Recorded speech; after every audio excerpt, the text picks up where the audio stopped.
The radical, fundamental principles of freedom, rational self-interest, and individual rights. This is the Yaron Brook Show. All right, everybody, welcome to Yaron Brook Show on this Tuesday, February 25th. I hope everybody is having a fantastic week so far, and yeah, we're in the week. All right. Let's see. Today we're going to talk about the continuing, clown show in Washington D.C. We'll talk about the UN resolution yesterday. We'll talk about Macron's visit. The minerals deals. There are now multiple minerals deals on the table. We'll talk about tariffs again and again and again. We'll talk about layoffs again. Markets are quite volatile right now. Markets were down today. Bonds were up in value. Yields were down. Dollar was down. S&P was down. Dow was down. But primarily tech stocks. The NASDAQ was down, so tech stocks were down a lot. We'll talk about Palestinian State, a story that came out about a offer the Palestinians turned down in the past about a Palestinian state. And I've got a bunch of other topics that we could cover depending on how much time we have. We probably will have time, but there's no real limits on the show today. We can go for long. So there's a bunch of other topics that we could talk about, so I anticipate we will. There's the vice number 2 at the FBI, new appointment number 2 at the FBI. There's problems in Taiwan. Not surprising if you follow Yaron Brook Show. More problems in Taiwan. And an interesting note from U.S. Attorney, D.C. U.S. Attorney, in terms of where his loyalty lies, and the Pentagon. High-level meetings today between the Saudi defense minister and our defense minister. So interesting, as I told you, outreach to the Saudis. So we'll talk about those things. And then a little funny story about Ben Crenshaw, the congressman, is pretty funny. Anyway, you can shape the show by asking questions. We have a lot of time today. You can ask lots of questions. I'll try to answer all of them. I'll at least attempt to answer all of them. Put dollars towards your questions. $20 questions get priority. It's a way to support the show. It's a way to ask questions. It's a way to get me to talk about things you want me to talk about. And those of you who don't want to ask a question but still want to support the show, you can use a sticker, or you can go to Patreon and become a subscriber on Patreon. Also, renewed emphasis on pressing that like button. Please like the show, even if you are listening not live, but certainly if you're listening live. Just like the show before you leave. Like the show now if you generally like the show. It just super, super, super helps with the algorithm, the almighty, godlike algorithm. So we want to appease the algorithm. We want to do what we can to make the algorithm happy. Like the show, that'll make the algorithm happy. And those of you on Twitter, share, also like. You can press that heart thing on Twitter. It again helps a lot if you do that in terms of helping promoting stuff on Twitter. So please consider doing all of the above. And of course, if you're not a subscriber, become a subscriber. Okay, let's start. Yesterday there was a UN resolution condemning Russia in the Ukraine war, identifying it as the aggressor, and as aggressor vis-a-vis Ukraine. And the United States chose to vote, together with Russia, North Korea, Belarus, Sudan, and a bunch of other horrible countries, vote against the resolution. The United States refused to vote against this resolution. There were 93 in favor, basically almost all of our allies with one disappointing exception. There were 18 votes against the resolution, the United States being one of them. Hungary being another, Orban, of course, Haiti, we'll get to that one in a minute, Nicaragua, Niger, Russia, of course, who else? And of course, the United States of America, Sudan. You don't usually see in a UN list the United States with, together with Russia and Sudan and Hungary and Belarus, and all its allies being for it. What is interesting, this one's interesting. I don't understand that. Argentina abstained. We'll have to talk to Milei. That is surprising that Argentina would abstain. But most of our European allies, or were allies in the past, even Brazil abstained. You'd think Brazil would be pro-Russia. But most other countries, again, 93 countries voted in favor, 65 abstentions. So the United States could have abstained. But it chose to vote against the resolution and join a bunch of thugs in doing so. The one country that voted against the resolution, together with the United States, disappointingly, in many ways, tragically, is Israel. Israel voted against the resolution together with the United States. The explanation there is Ukraine keeps voting against Israel in the UN, so Israel votes against Ukraine in the UN. That is kind of a childish, lame excuse. Israel has been careful not to be pro-Ukraine since the war began, because it used to have Russia basically in Syria, and it wanted to keep decent relations with Russia because of Syria. But Russia is no longer in Syria. Israel has no excuses. I'll say it: shame on the Israeli government, shame on Bibi Netanyahu. Shame on them for voting, just like shame on Trump for voting against this resolution. If Israel can't recognize Russian aggression, how does it expect the world to recognize when Israel is aggressed against? When Israel cannot recognize Ukraine as fighting a war of self-defense, how can it expect the world to recognize when it is fighting a war of self-defense? So shame on Netanyahu, shame on Netanyahu's government for voting against the resolution in the United Nations and joining the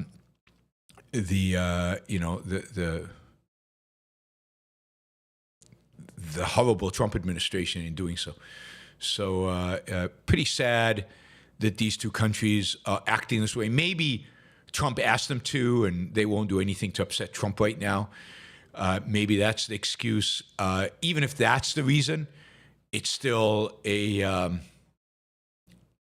unacceptable. It's just absurd. It's just ridiculous. It really pisses me off. This is a war of aggression by Russia. The United States refuses to accept that. And not only would it not abstain about saying, it's taking a clear position, an actual position, that this war was not started by Russia and really, as Trump said in one of his press conferences, started by Ukraine. Remember, Putin's not the dictator. Zelensky is. Indeed, just yesterday, I think Trump was asked directly if Putin was a dictator, and he refused to say. His advisors on TV, when they go up and take questions on television, Waltz and Rubio and others are asked about Putin being a dictator, they punt completely. They completely ignore the question. The only term that comes to mind when observing that is cowards, sellouts, backstabbers. But I guess the art of the deal is suck up to the person you're negotiating with, make him feel comfortable, make him feel good, and then exploit him. That's what the 4D chess people are telling me Trump is actually doing. He's just sucking up to Putin because he knows psychologically that will put him in a weaker position vis-a-vis the negotiation. Allow me to be skeptical.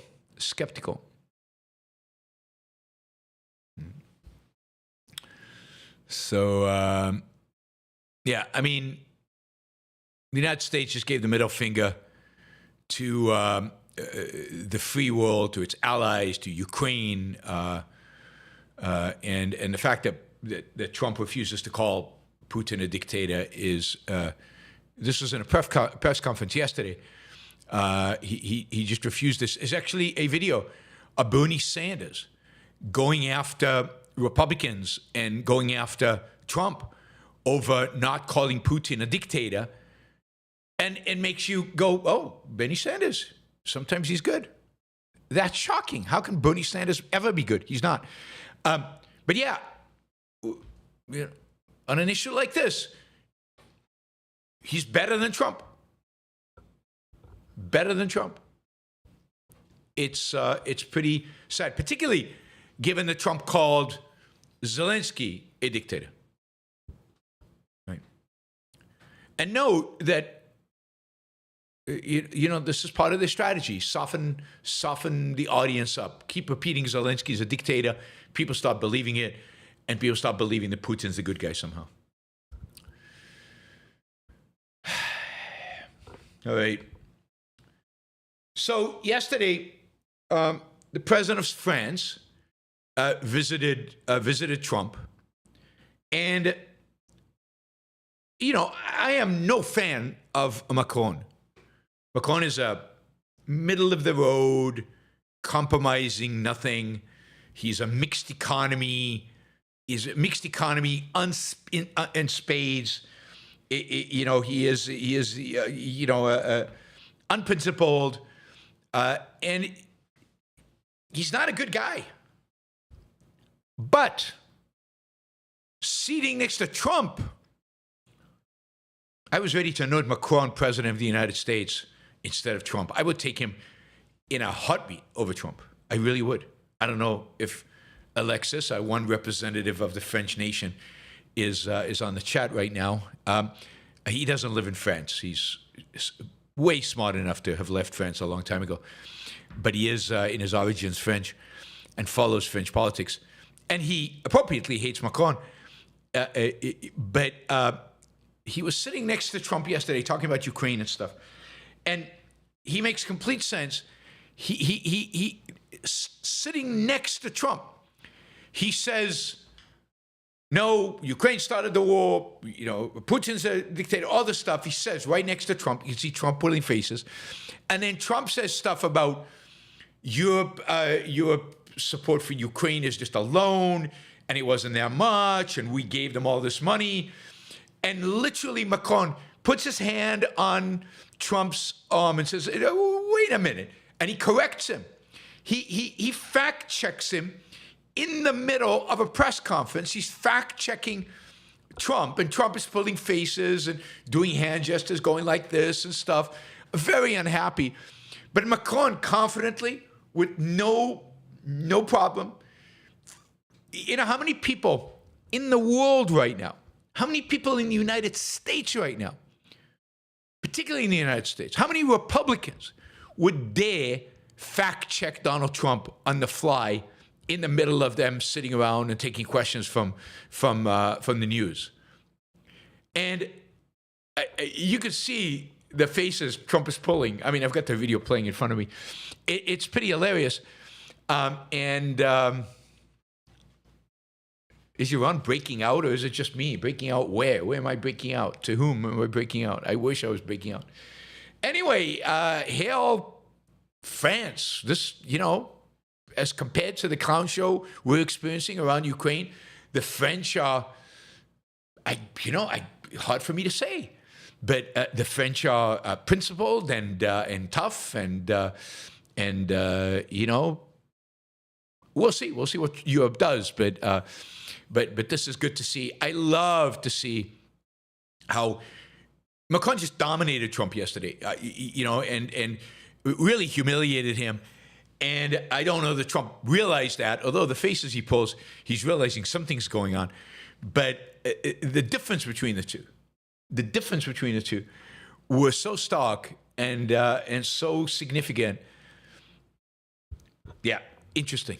It was interesting to watch. Tom says, here's to all the French objectivists out there. There are none. Like 7, maybe 8. I don't know. There's, I don't think there's 10 objectivists in France, in all of France. Like small countries in Europe have a lot more than France has. So France is way behind. France and Italy, unfortunately, way behind on the on this. That's where we are. Nothing really new. The United States sticking to the line of, we're going to cut a deal with Putin. We're going to cut a peace deal. As I said yesterday, Putin seems in no hurry to actually cut a peace deal. Fighting on the ground is kind of bogged down. It's the middle of winter. It's February in eastern Ukraine. Conditions are pretty rough. You're not going to get a lot of advancements of troops one way or the other. Soon, all that ice and snow will melt, and then it'll become muddy, and then you can't move much. Until the ground solidifies somewhere, I think in May or June, you're really not going to get much movement, I think, of troops on the ground over there. But in the meantime, Europe, a lot of conversations around what they can do, a lot of conversations about France maybe even deploying nuclear weapons to Germany, conversations about they don't have an airplane that can carry strategic nukes. They have missiles that they can launch, but they don't have the equivalent of B-52. Europeans are thinking, okay, what can we do to get our hands on an equivalent plane, a B-2, something that can fly and drop nukes? Britain and France, of course, have the nukes. They're the ones who would provide Europe with a nuclear umbrella. More and more talks about that. More and more talks about establishing a European military. So between now and I'd say we could probably get a couple of weeks of really intense activity that you can expect, really intense activity in Europe. People shuttling around, a lot of conversations, a lot of discussions about how to separate from the United States, basically. You're going to see the British Prime Minister in Washington maybe tomorrow, maybe today, maybe tomorrow, this week.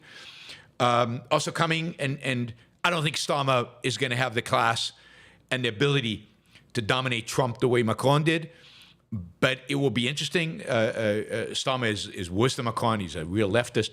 But on the Ukraine thing, he's better than Trump.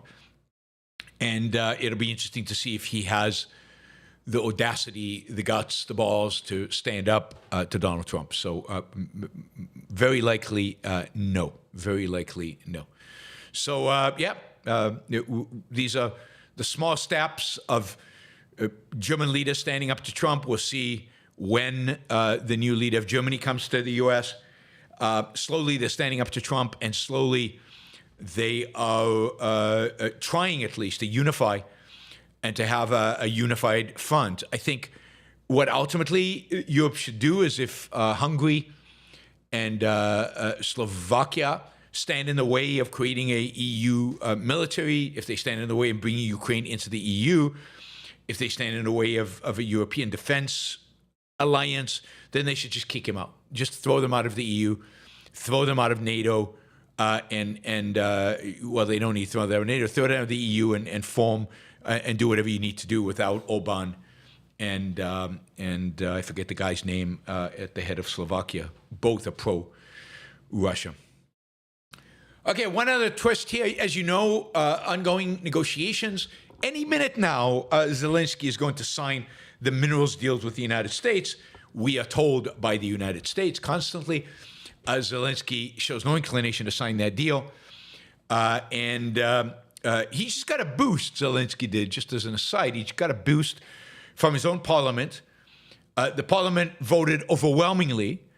I think it's 268 with 12 abstentions, it looks like. So 268 out of 280 people in the parliament, so this includes all the opposition, voted to extend the martial law and to support Zelensky as president. And this included almost all of the opposition, with the exception of 12 votes.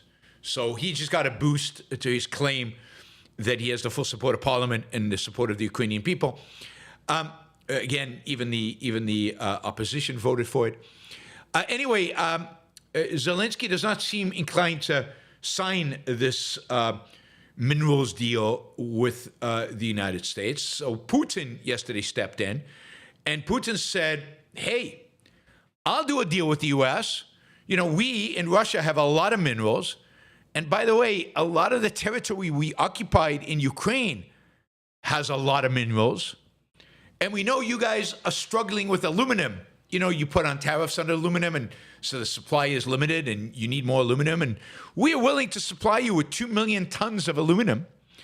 And we've got rare earth material, and we've got all this other stuff. Let's cut a deal, Trump. Me, Putin, is willing to do a joint venture on rare earth materials and on aluminum and on all this stuff. And we're willing to come into the market and stabilize aluminum prices. And yeah, we want to work with you, wonderful Americans, on this. Hi. So Putin wants a deal, and Trump will view this as a victory, I'm sure. And I wonder if Trump will demand quite the same terms from Putin as he demanded from Ukraine. Putin's saying, forget about the $500 billion. We could do $7 trillion, a $7 trillion deal. I mean, this is a huge. This will be the most beautiful, amazing, stunning, a magnificent deal in all of human history. This will be. And what an alliance that will form between Trump and Putin, one that we can celebrate, on July 4th with fireworks. So, yeah, we'll see what happens to Putin's offer for a joint venture to develop raw minerals and rare earth minerals and other minerals in Russia with the United States, because, we're such good friends. At the same time, the Europeans, not to want to be left out, supposedly are about to offer Ukraine a minerals deal instead of what the United States has offered. So Europe is putting together a deal that supposedly is better than the American deal to co-develop, to help develop with the Ukrainians their rare earth and their other mineral deposits, natural gas and oil. If I were Ukraine, I would wait, let the United States and the Europeans compete. And it does seem like the Europeans have more of Ukraine's best interest in mind. They'll probably offer them a better deal. Now, we'll see. Of course, the United States has a lot more muscle than Europe has right now. So we'll see what Ukraine chooses to do. But the European Union, supposedly, according to some sources, is going to offer a deal on natural resources any day now to the Ukrainians. I did forget to mention this about Macron when he was with Trump. At some point, Trump was talking about the mineral deal and being compensated. And Macron says, the U.S. and Ukraine should both be compensated by Russia, not by Ukraine. Russia started the war. That's a direct quote from Macron. He says this sitting right next to Trump. And again, Trump looks like bored and miserable, and he has to listen to Macron saying this stuff that exactly, completely, almost word by word contradicts everything that Trump is saying, right? Macron saying, no, Russia started the war. Russia should compensate. I agree with Macron. I think Europe should immediately, and I'm not sure why they are waiting, should immediately seize all of the frozen assets and $300 billion of Russian frozen assets in Europe and send them to Ukraine. That way, Ukraine is compensating. That way, Russia is compensating Ukraine for $300 billion. Doesn't come close to enough, but it's a good start. Interestingly enough, just again as an aside to all of this, vis-a-vis Ukraine, Turkey Turkey has come out strongly in favor of Ukraine over Russia. Turkey is now saying that it supports Ukraine's NATO membership. Turkey, of course, is a member of NATO. Turkey is saying that it supports the idea that Russia started the war and it supports Ukraine. And it supports Ukraine's joining the EU. Not that Turkey is a member of the EU. Of course, Turkey is also saying that it should be a member of the EU. Turkey's been trying to get into the EU for about 20 years. And it's pretty clear that they're not going to. Turkey also voted in the United Nations for the resolution, basically blaming Russia for it. So Turkey is going all in on Ukraine, or significantly in. I don't know about all in. And it's interesting. I'm not sure why they're taking this position. They often take a pro-Russian position, but I think they are trying to replace Russia in Syria. They're trying to replace Russia in the Middle East. And maybe they see an opportunity here to position themselves as the anti-Russian voice. They also want in on the EU. Again, they've been trying forever. The EU doesn't want them because it doesn't consider them particularly, Turkey's not a particularly free country. It doesn't have real free press. It has, and of course, it's a Muslim country and turning more and more Muslim. And of course, if they join the EU, they would get migration rights. I think a lot of Europe doesn't want any more Muslims migrating there. And they were afraid that many Turks would move into Europe. So,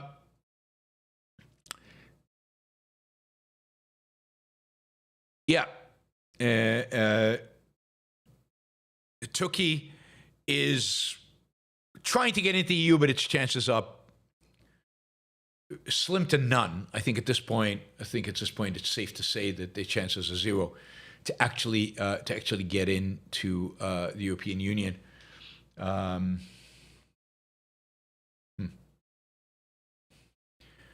All right, I think that's all we have to say about that part of the world. All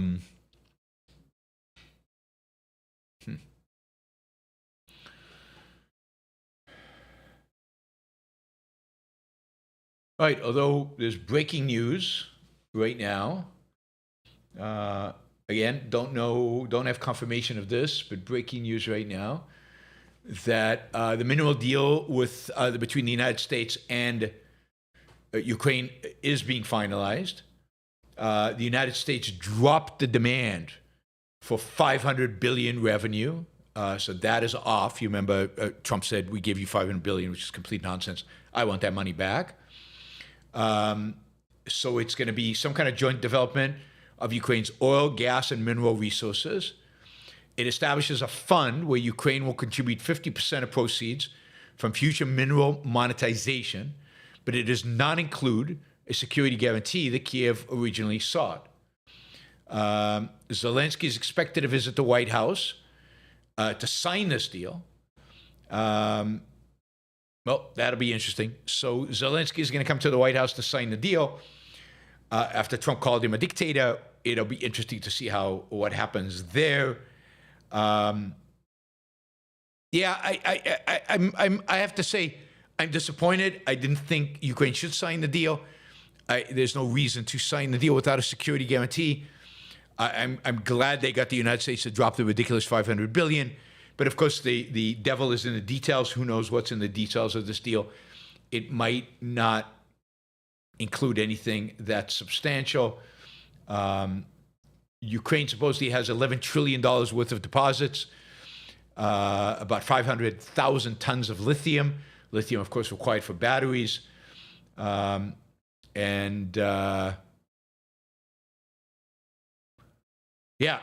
This is Trump being a bully again. That's what it seems like. They will contribute 50% of proceeds from future mineral monetization, which is a lot. I'm not sure where that money goes. And what are they getting in return exactly? I don't know. Money to develop them. So it's not clear what Ukraine is actually getting for this. It seems like another of Trump's bully tactics, basically threatening Ukraine, in order to get a deal like this that, yeah, who knows what the value of it is. We'll have to wait and see. Anyway, that is breaking news. All right. We'll see if there's more stories on it.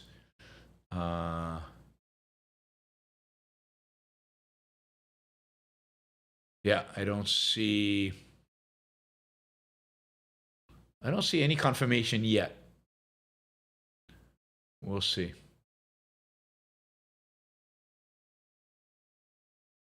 We'll see if that's reality. All right. Tariffs. So Trump yesterday, went on a tirade on the terrible deals that the United States has signed with Mexico and Canada. It's just awful trade deals. And he says, I blame our leadership for allowing it to happen. How could American leadership sign these trade deals? These trade deals are awful and horrible, and America loses, and we're subsidizing Mexico and Canada. How could this happen? And I blame our leadership for allowing it to happen. Now, that is kind of interesting, because who signed the deal? Who signed the last United States, Mexico, Canada trade agreement?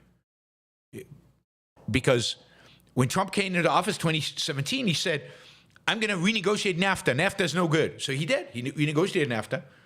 And you got a U.S., Canada, Mexico trade deal. And Trump was the one who signed it. So Trump is blaming Trump for allowing it to happen. At the same time, Trump said that he is going ahead with the tariffs on Canada and Mexico, that the 1 month delay is going to be over, I think, next week or the week after that. So here in March, here quickly. And he is going to follow through with 25% tariffs on these things, on everything, on all trade from Canada and Mexico, with exception of 10%, only 10% tariffs on Canadian oil. So he wants to 10% tariff on Canadian oil, in addition to 25% on. So it looks like that's back on the books. Maybe not a negotiating tactic. Maybe really he means it. Now, we won't know that until they're actually in place, which might take a week or two. So we will see. We will see. If they actually happen or not. Anyway, at the same time, Trump also wrote yesterday. So after the press conference where he mentioned all this about Canada and reintroducing the tariffs and all of this, he also he wrote on a Truth Network, Truth Social Post. He wrote, and I'll read it to you. Our country's doing really well. And today, I was just thinking that the company building the Keystone XL pipeline that was viciously jettisoned by the incompetent Biden administration should come back to America and get it built. Now! Exclamation point, all caps. I know they were treated very badly by sleepy Joe Biden, but the Trump administration is very different. Easy approvals, almost immediate start. If not them, perhaps another pipeline company. We want the Keystone XL pipeline built. Well, that's great. I mean, I'm all for building the Keystone XL pipeline, as long as it's not being subsidized by the government, as long as it's not a government project. I'm all for building the XL pipeline. But then why are you taxing, if you want Canadian oil that much, right? This is a pipeline that's bringing Canadian oil to the refineries in the southern United States. If you want Canadian oil so much, why are you putting a 10% tariff on it? Why are you putting a 10% tariff and then saying we need more pipelines? We need a pipeline. I mean, indeed, last month, when he announced the 10% tariff on oil, Trump said something like, we don't need their oil and gas. Tonight, we want the Keystone XL pipeline built. I mean, he can't really hold a thought consistently over any kind of period of time. All right, I'm going to skip this because it's been denied. All kinds of rumors floating out there. It really is hard to tell what is true these days and what is not. Anyway, tariffs are back on. Every indication that Trump is serious about these. Yes, some of it is negotiating tactic, but much of it is he really believes this. And again, there are very few things that Trump has consistently believed since the 1980s. His anti-immigration, his anti-trade are the two things that he has carried consistently since the 1980s. Since the 1980s.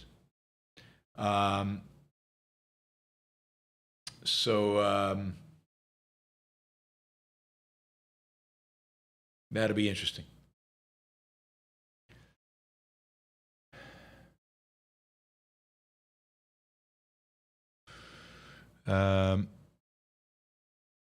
Anyway, given the tariffs, so that's the tariffs. Let's move to the latest with Elon Musk's layoffs. You remember Elon said that by Monday, everybody had to write an email to Elon, basically, to the Doge and Department of Government Efficiency. And in the email, explain what they did last week. And if they didn't write an email, they were fired. And then a bunch of heads of agencies and the Defense Department told the employees, no, you don't have to do that. We're managing you, not Elon Musk. And then the Treasury Department said, no, but you do have to do it. You should do it. And there was a lot of confusion and people confused. Should we do it? Shouldn't we do it? We don't know. Nobody knows. Anyway, I guess not a lot of people, or not enough people, or not most people, submitted the email yesterday. So Elon is giving an extension. You still have to produce the email.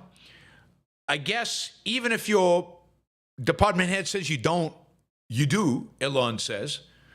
So everybody has to do this. They have to send in this email, and then those people who don't send the email will supposedly be fired, and those people who do send the email, they will be reviewed as to their value to the government, given what they did last week, and they will decide if they're fired or not fired. And Elon Musk, giving everybody another chance because he's such a nice guy, and he's so considerate when it comes to government employees. In the meantime, 21 workers of Doge have resigned in protest of all of this going on, of all these firings. This is the quote from the people who resigned. Quote, "We will not use our skills as technologists to compromise core government systems, jeopardize America's sensitive data, or dismantle crucial public services." This is what they wrote in their resignation letter. I don't know how many people are actually working at Doge, there was no comment yet, or there has not been a comment that I've seen from Doge responding to the resignation. So there's a lot of drama about the firings. A lot of drama about around Doge generally. I think a lot of what Doge does is generate drama,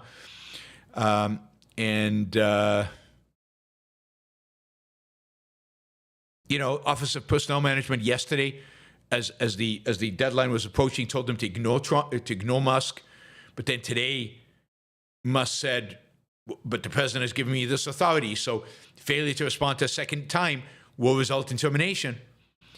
White House has not responded to this. Trump has not said anything. So there's just this massive cloud of uncertainty, people shooting from the hip, people resigning, who's who has authority, who doesn't, who gets to decide, who's the manager, who's the employee, who can fire whom. Nobody knows. Nobody knows. Nobody knows at this point. So a lot of confusion, and we'll see how it all works out. We'll see how it all works out.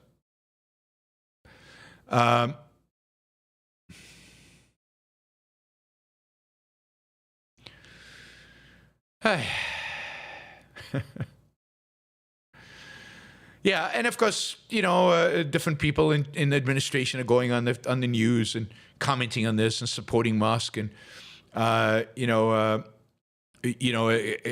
Laufer, who's the head of the Small Business Administration, went on and said, we just want to know, are there people there doing their jobs? And again, the bar is so low, it's laughable. Just, in other words, just send an email. I look forward to making sure that we get all the responses back. And for those that we don't, we'll have a decision to make. So I don't know, the way in which these firings are happening, the shotgun approach to this, the lack of any strategy, the lack of an integrated approach, a systemic approach, an approach that actually reduces and shrinks government where it needs to be shrunk, where it needs to be reduced, firing people that need to be fired, encouraging people to, I was thinking about this. 75,000 people resigned. Who's going to resign? Well, if you're close to retirement, you're probably going to resign. That's easy.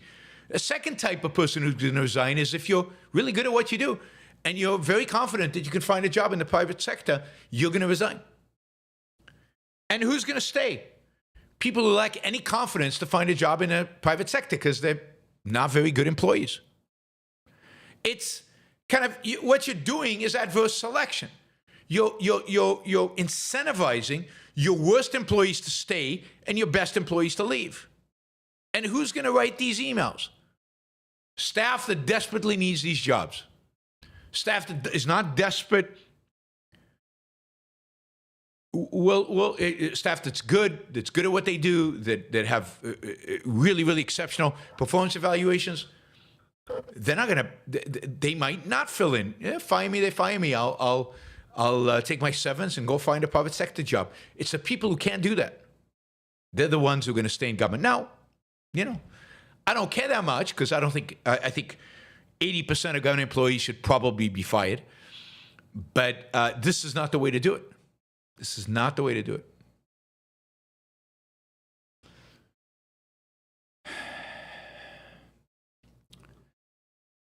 One of the things that's happening is that because they're firing in a shotgun kind of methodology, the chaos, and of course, they're firing a lot of people that actually the government can't at this point afford to fire. So there were some people related to nuclear energy that were fired last week, and they had a hustle to rehire them.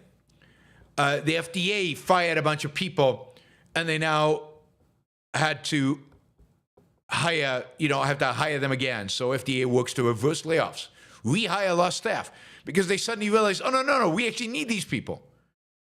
Now, I'm sure there are other people that would make sense to fire, right, who are not very good.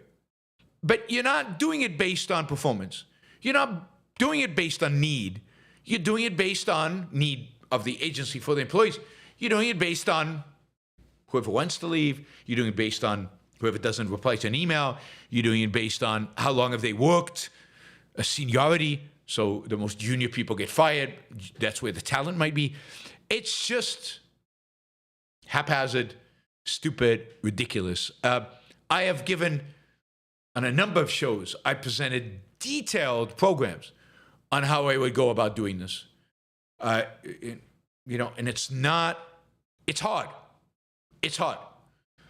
It's hard primarily because you actually need political capital. You actually need to go to Congress and get bills passed. You actually need to do the work of governance. You actually need to convince the American people that this is right. You actually need to do the PR, the work, to actually convince people to shrink government. It's doable. And I think you could do it in the environment in America today. You could do it in Congress, given the majorities that the Republicans have. But Trump is not doing it. He's not spending the time on legislation. He's not spending the time with Congress. He hasn't spoken to the American people directly about this. He hasn't pitched his plan for shrinking government. He's basically unleashed Musk to create chaos. And at best, this will shrink government at what, 1%, 2%, maybe, probably not even that. Right now, the amount of money Musk's cut is insignificant in the context of the budget. And he can't cut significant pieces because that requires legislation. That's just the way the American system works. And unless you recognize that, you're going to be stuck forever. Stuck forever.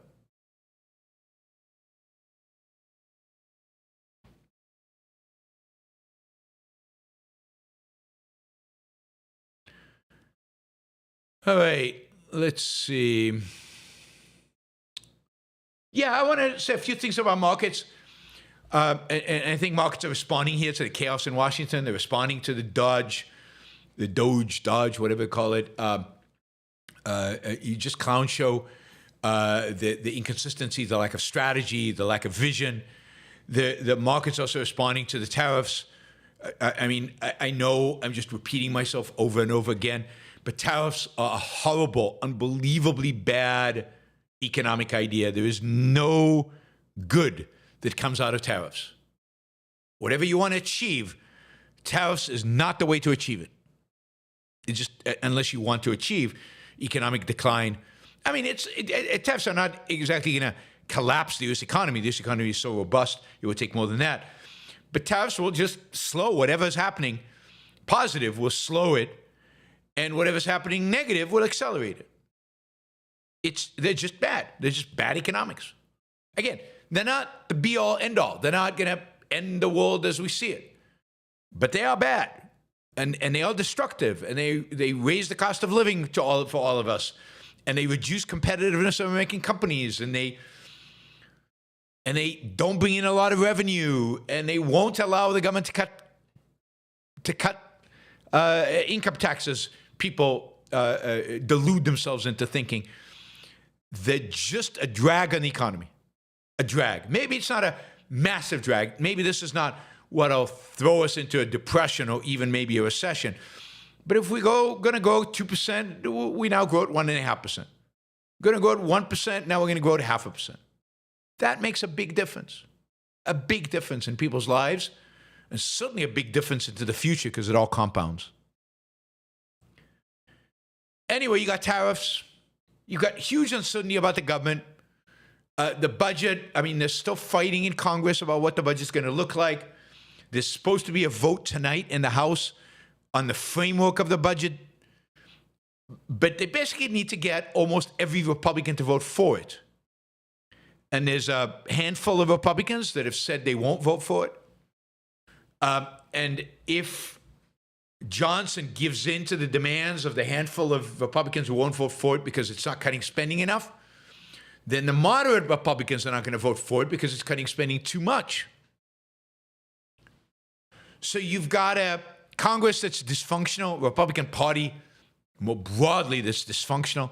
You've got a leader with no leadership skill, a leader with no vision, a leader without any persuasive power, the power to twist people's arms and get them to do things, but no vision, no strategy, no, this is where we're heading, join me. Just a hodgepodge of ideas, a hodgepodge of concretes. Remember, Trump is not a conceptual thinker. He's not a principled thinker. He is a perceptual being. He can deal with concretes. It's one concrete after another, one concrete after another concrete after another concrete. And therefore, Republicans in the House and Senate cannot come up with a governing strategy because they can't offend the different parties, and Trump cannot bring them all together and is not expending his political capital on these things. Instead, he's expending his political capital on denouncing Zelensky. Makes no sense. Anyway, the response, at least, this week has been markets are down, stocks are down. Interest rates today are down a lot, which is surprising. The 10-year bill is down a lot, which means the probability, I think, the market for a recession has just gone up significantly. They've stopped worrying about inflation. They're suddenly worrying about recession. They're worrying about a decline of economic activity, stagnation, or really recession. You see that in the dollar's decline. You're seeing that in the stock markets decline, particularly on the tech side. I think the Nasdaq was down last I looked, 1 point something percent, which is I don't like. Well, I don't like to give the Dow now is up and the Nasdaq's still down 1%. So there seems to be a shift in which companies are doing well and which companies are not. But it's hard to explain daily movement of anything. But it does seem like there's increased volatility, and that increased volatility is a result of increased uncertainty. People just don't know what to expect. They don't know what the economic consequences of all that's happening in Washington, D.C. are going to be. Positive, negative, how negative. The economy was doing pretty well coming into this year. Is it going to continue? Is Trump doing the things that would continue it, accelerate it, or put the brake on it? Right now, it looks like he's putting the brake on economic activity. We will see. We will see how this all develops. So markets volatile because of uncertainty. Markets do not like uncertainty, and uncertainty is only increasing under Trump and Musk. All right. Let's talk a little bit. I mean, there was a story that broke yesterday about a Palestinian state.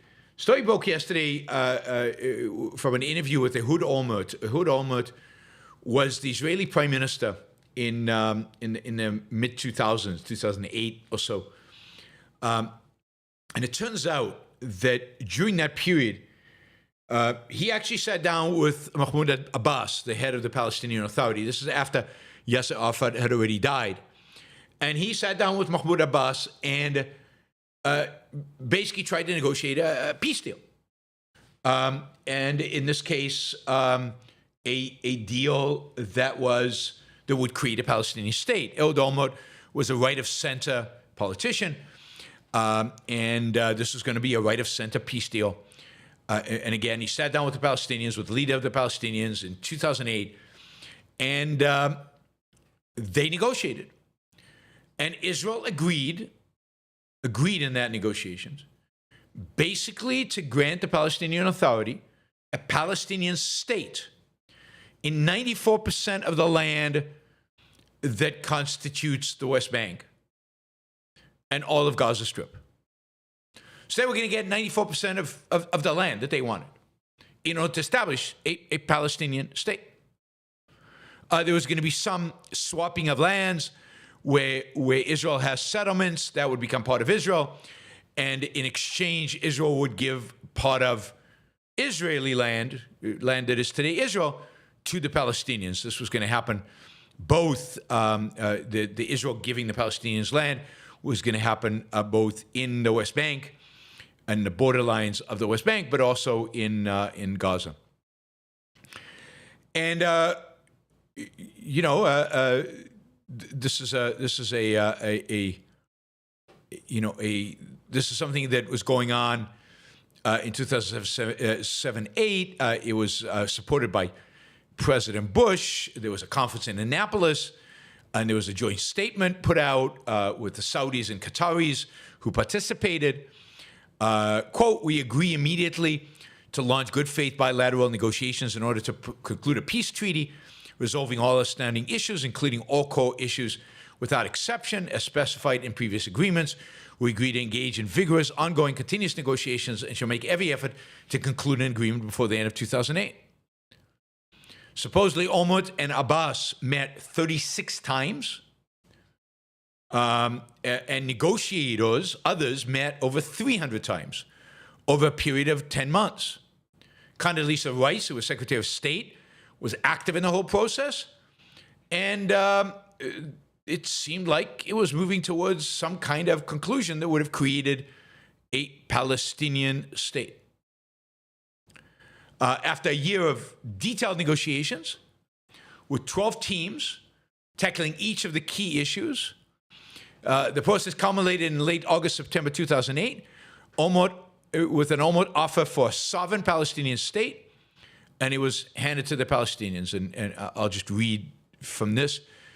It involved creation of a Palestinian state on 93.7% of the West Bank in Gaza, with other 6.3% comprising major settlement blocks added to Israel, land swap of 5.8% to the Palestinian State, a dedicated highway would be built to connect the West Bank and Gaza, comprising 0.5% of additional territory, so that in the end, the Palestinian would receive 100% of the numerical area of the West Bank and Gaza. The old city of Jerusalem, including Temple Mount, placed under an international trusteeship led by Saudi Arabia, Jordan, United States, Israel, and Palestine. This was even more than what Clinton had negotiated in 1999. Israel was basically permanently giving up sovereignty over the holy area. Palestine would be a non-militarized state, but with a strong police force. Israel would have the right to defend itself beyond the borders of the Palestinian state. Formal end-of-conflict agreement that would end all claims and satisfy all UN resolutions. That's what this offer represented. The so-called right of return of the Palestinians. They would not be able to return to Israel, to what would be Israel. Although Israel did agree to a symbolic number and to work with international bodies to establish a reparations fund. So Israel is going to give Palestinian refugees a reparations fund. This understanding was consistent with the Clinton parameters from '99 that refugees can return to a Palestinian state, but not to Israel proper. Now, this is, from Israel's perspective, from my perspective, complete capitulation. Complete capitulation. This is putting the monsters of October 7th, 10 minutes drive from Tel Aviv. That's where the West Bank is. So on September 16th, Olmert hosted Abbas in Jerusalem, where he presented a drawn map that he wanted both parties to agree with on. This is already after everything was negotiated, and supposedly the map was agreed on both sides. And the idea was that the Abbas would say yes, it would go to the UN, and it would be formalized. Abbas, of course, said he wanted further discussions on the map, left that evening,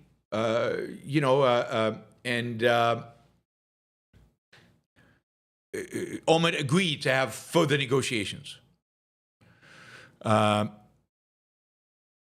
But, the reality is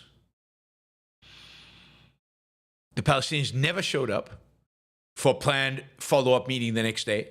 They never rescheduled. They never came back with any response. No counteroffer. Silence. The whole process effectively died on September 16th. Again, add one more that I didn't even know of, rejection of the Palestinians for peace and for an actual state. This is Olmert. I'm quoting Olmert. To this day, I cannot understand why the Palestinian leadership did not accept the far-reaching and unprecedented proposal I offered them. My proposal included a solution to all outstanding issues: territorial compromise, security arrangements, Jerusalem and refugees. It would be worth exploring the reasons that the Palestinians rejected my offer and preferred instead to drag their feet, avoiding real decisions. My proposal would have helped realize the two-state solution in accordance with the principles of the United States administration, the Israeli government I led, and the criteria the Palestinian leadership had followed through the years. I believe it is crucial to review the lessons of the Palestinian rejection of such an offer. Well, we know the lessons. They're not interested in a Palestinian state that does not include Tel Aviv and Haifa, that does not include the murder of all Israelis. So, when people tell you it's all Israel's fault and all of that, Palestinians, since the 1920s, have basically made it clear that they will never accept a state of Israel. They will not live side by side or together with Jews in the state of Israel, unless the Jews were tiniest of minorities. To this day, the Palestinians still expect the Jews to all go back. Nobody knows exactly to where, or to die. But like on October 7th, they have no intention of peace. They never have. If peace involves the actual existence of Israel. So this is just something that has been revisited. It's in the Israeli newspapers. He's got the map that he proposed available, and completely and unbelievably rejected and ignored. You can find all this online. It's pretty easy to find the map and everything else. I saw a couple of reports on this, also from the Middle East, so we'll talk about this. A couple of reports on this. Again, not sure this is true. Not sure what's exactly going on, and how accurate all this is, and how meaningful it will be long term. But it is something I've been watching, and we've talked about a few weeks ago on the show, and that is the Druze in southern Syria. The Druze are a secret sect, kind of Muslim, but nobody really knows what they believe. They're not exactly, but they've been persecuted by Muslims for a long time, particularly by the Islamists.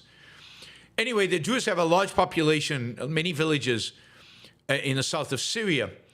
And they have expressed, a few months ago, they expressed some interest in maybe joining Israel, becoming part of Israel. And they did not want to be under the rule of the new Syrian Islamist regime, because they know they will be persecuted by them. Anyway, reports are that the Druze have taken over a key airport in Syria, and they've replaced the Syrian revolutionary flag with their own Druze flag. What this exactly means is hard to say, but I also read reports that the Druze are negotiating with the Kurds in northern Syria, now unfortunately that's far, to try to create like a corridor from the Druze areas in the south to the Kurd areas in the north, which would be controlled by some kind of Druze-Kurd, coalition or federation or something like that. Now, that would be amazing if it happened. I'm not sure the Kurds and the Druze are strong enough militarily to sustain something like that, but Israel might actually help. This would definitely be in Israel's interest to create something like this. The Druze in southern Syria actually create a buffer, a security buffer between the new Islamist regime in Damascus and Israel, and that would be incredibly good for Israel. So Israel might actually help them with this, but it does seem like the Druze are trying to flex some muscles vis-a-vis the new Syrian regime. We've talked a lot about China looking at what is going on in Ukraine and the Trump administration, what the Trump administration is doing in Ukraine, and how it's behaving towards Ukraine, and how it is embracing Putin. And my speculation that is emboldening the Chinese and will embolden them to become more aggressive as compared to the past, right?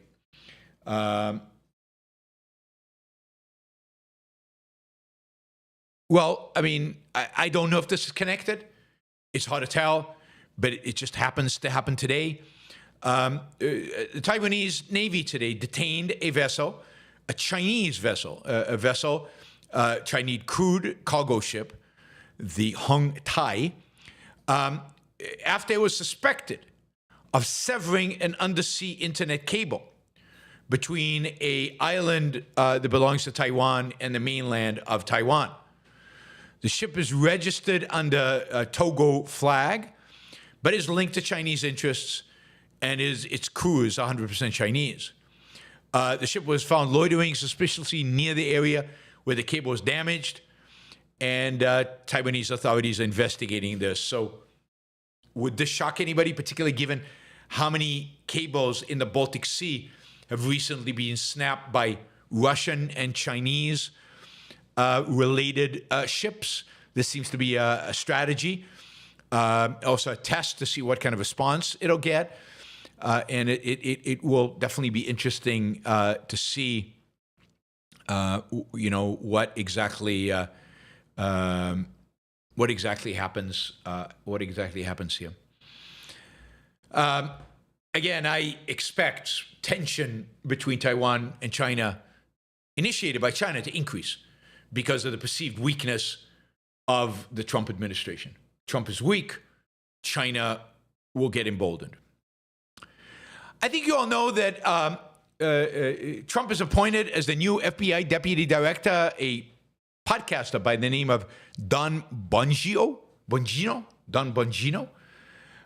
This is an appointment that does not need congressional approval, so he will be directly appointed as the new FBI deputy director. But if you actually look at this Don Bongino, this guy's a real piece of work, a real creep, a partisan, Trump-thumping MAGA guy. I mean, God, it's enough that you got, what's his name, Patel, the guy running the FBI, who is nutty enough and out to use the FBI for political means, political reasons, to go after opponents of Trump, and is bad enough that he got approved by Congress somehow. But this guy, Don Bongino, is even worse than him. He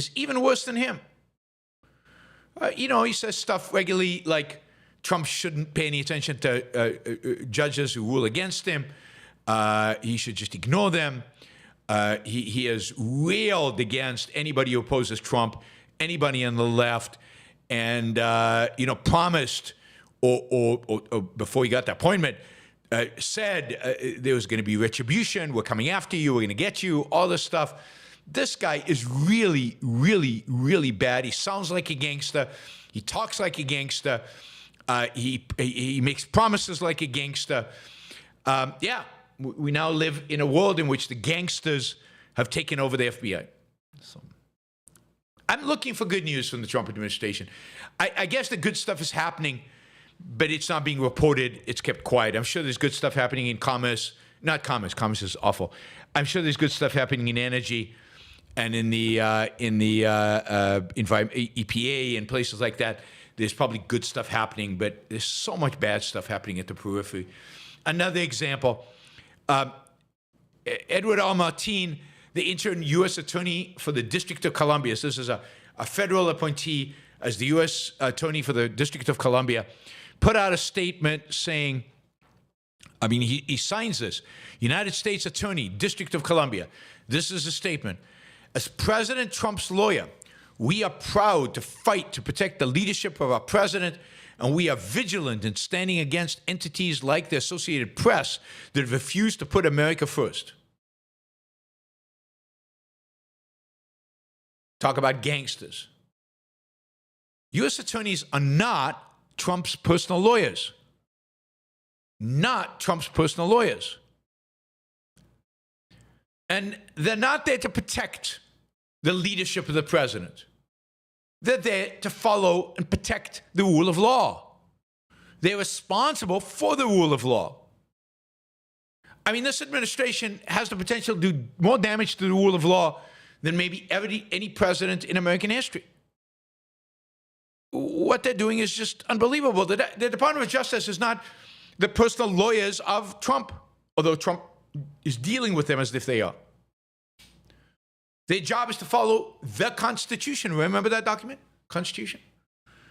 But Trump doesn't allow his lackeys to swear allegiance to the Constitution. The only thing they must swear allegiance to is to Donald Trump. That is it. Finally, there was a funny story. Ben Crenshaw, the Republican congressman, the one with the eye patch, who's often good, often not, mixed, but one of the better ones, and has on occasion actually had the balls to criticize Trump. Anyway, he was doing an interview, and the interview was over, and he was going to, they were in the process of taking the mics off, but they didn't turn off the mics. And the interviewer asked him something about Tucker Carlson.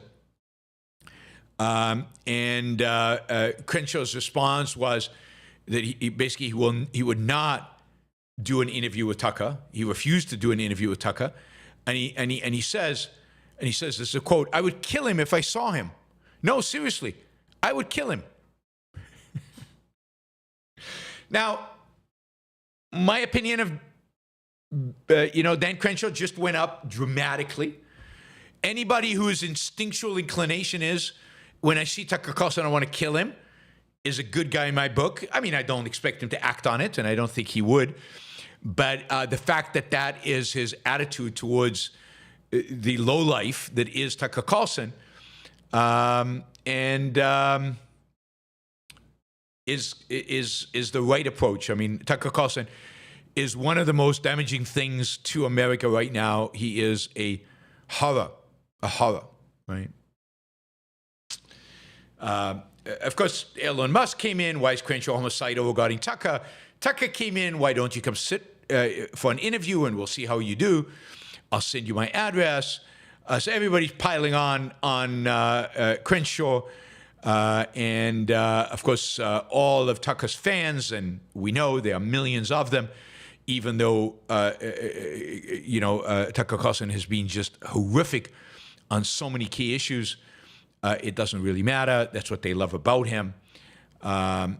Anyway, there you go. It sounds like House Republicans should...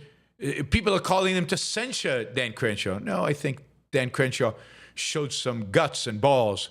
And I think the worst thing that could happen right now is if Crenshaw feels like he has to apologize and go and be on Tucker Carlson's show in order to make up for it.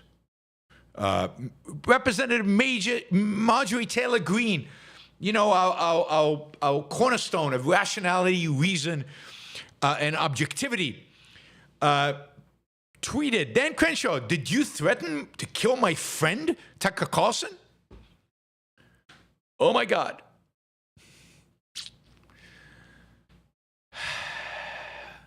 Anyway, a number of people are calling to censure. It'll be interesting to see if the Republicans actually censure him.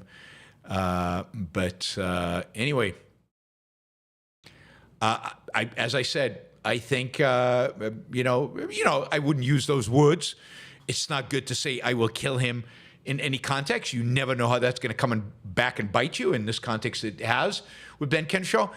So that's not the right thing to say. But I love the sentiment. I think the sentiment is spot on. I can't think of anybody right now in American politics more despicable than Tucker Carlson. Obviously, Donald Trump comes in a close second. Well, Steve Bannon, of course, but Steve Bannon seems to me to be a lot less influential these days than Tucker is.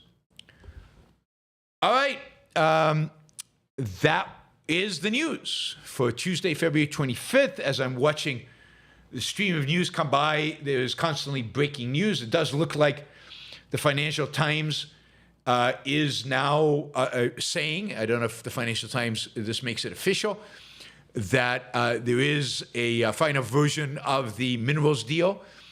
It's supposedly it's dated, the deal is dated February 24th. Financial Times has supposedly seen it. It will establish a fund into which Ukraine would contribute 50% of proceeds from the future monetization of state-owned mineral resources. By the way, there shouldn't be any state-owned mineral resources, right? I mean, if the United States wants to advocate for something, it should be advocate for capitalism, which means no state-owned minerals. They should all be privatized. By the way, that reminds me of a story. I don't know, this must have been 2015. I was in Ukraine, and I was invited to talk to a select group of Ukrainian politicians in the parliament. So these were members of the parliament of Ukraine. And there were probably about a dozen. And we sat around a table, and they all had their notebooks out and taking notes. And one of the things they asked me is, Yaron, you're expert on markets, and I talked about capitalism, making rich, and I said, okay, how do we make Ukraine rich? What do we have to do? And I said, look, it's easy. And I gave them the regular spiel. And one of the things I said that really you could tell took them aback a little bit. I said, privatize everything. And I said, I know you value Ukrainian land only for Ukrainians. Sell it all. And I said, sell it to the highest bidder. I mean, you should exclude the Russians. They're your enemy. Fine, exclude the Russians. But if the Chinese want to buy the land, or the Americans want to buy the land, or the Germans want to buy the land, or the Brits want to buy the land, I mean, British companies, American companies, Chinese companies, sell it to them. Sell everything to them. The farmland, by the way, the most fertile maybe in the world. The minerals, everything, sell it all. You will benefit so much from that. They will bring so much economic activity into your world. Do it. They all took notes, but you could tell this was the kind of proposal they were not going to take seriously, and they couldn't really get their heads around. It went against their nationalistic kind of motivation. So yes, I have actually made the case to the Ukrainian parliament to privatize all of this.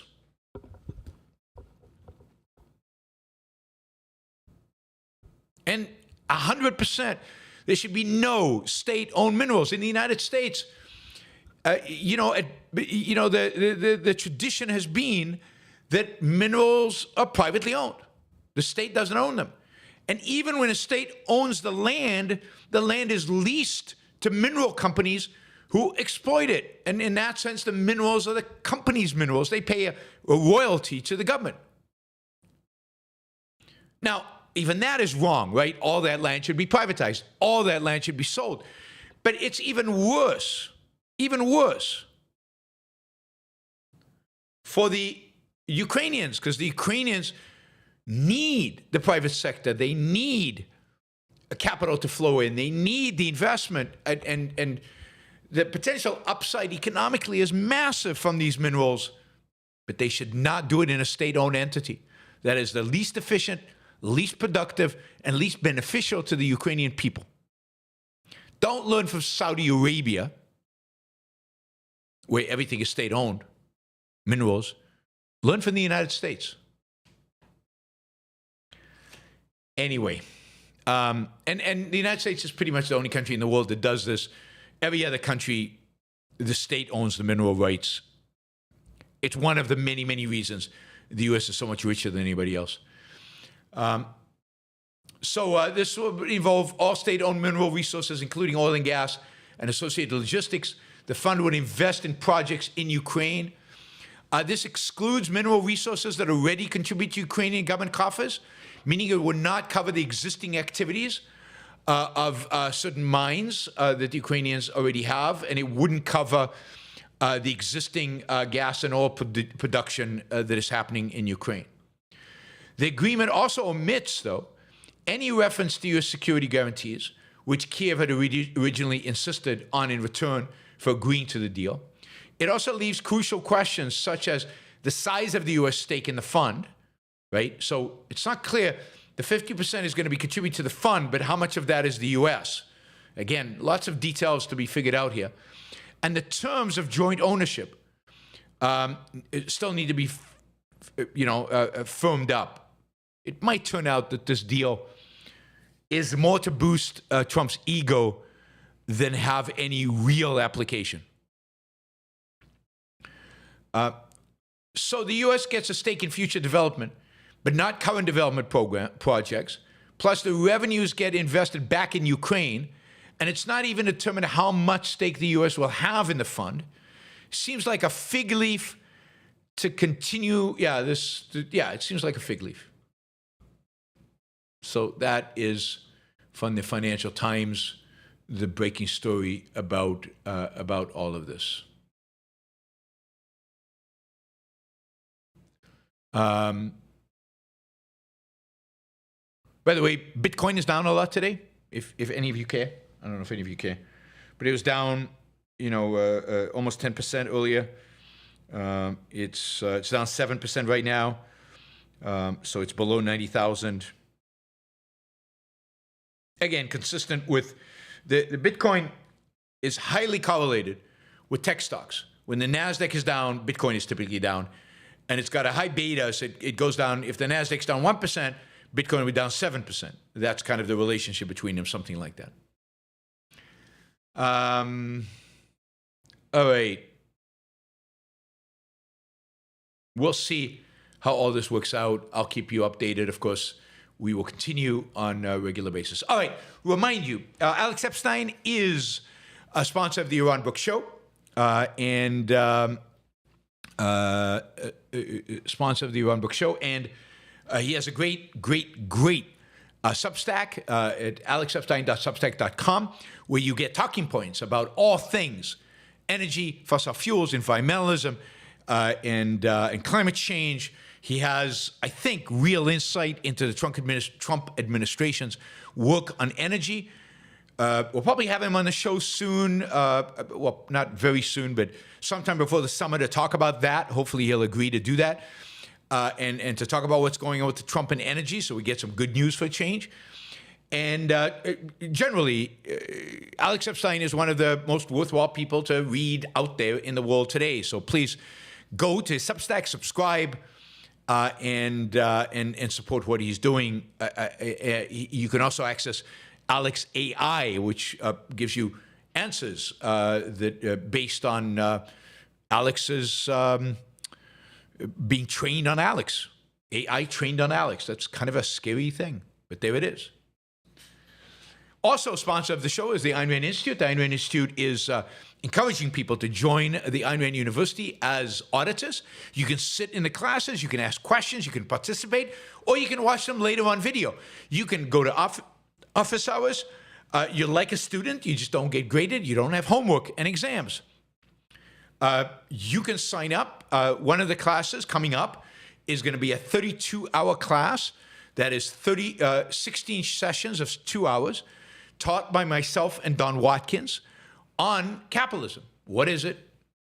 What is the morality of it? What's the philosophy of it? What's the economics of it? How does it work? You can audit that. Now, to do that, you go to aynrand.org/start here, and special offer for Yaron Brook Show listeners only.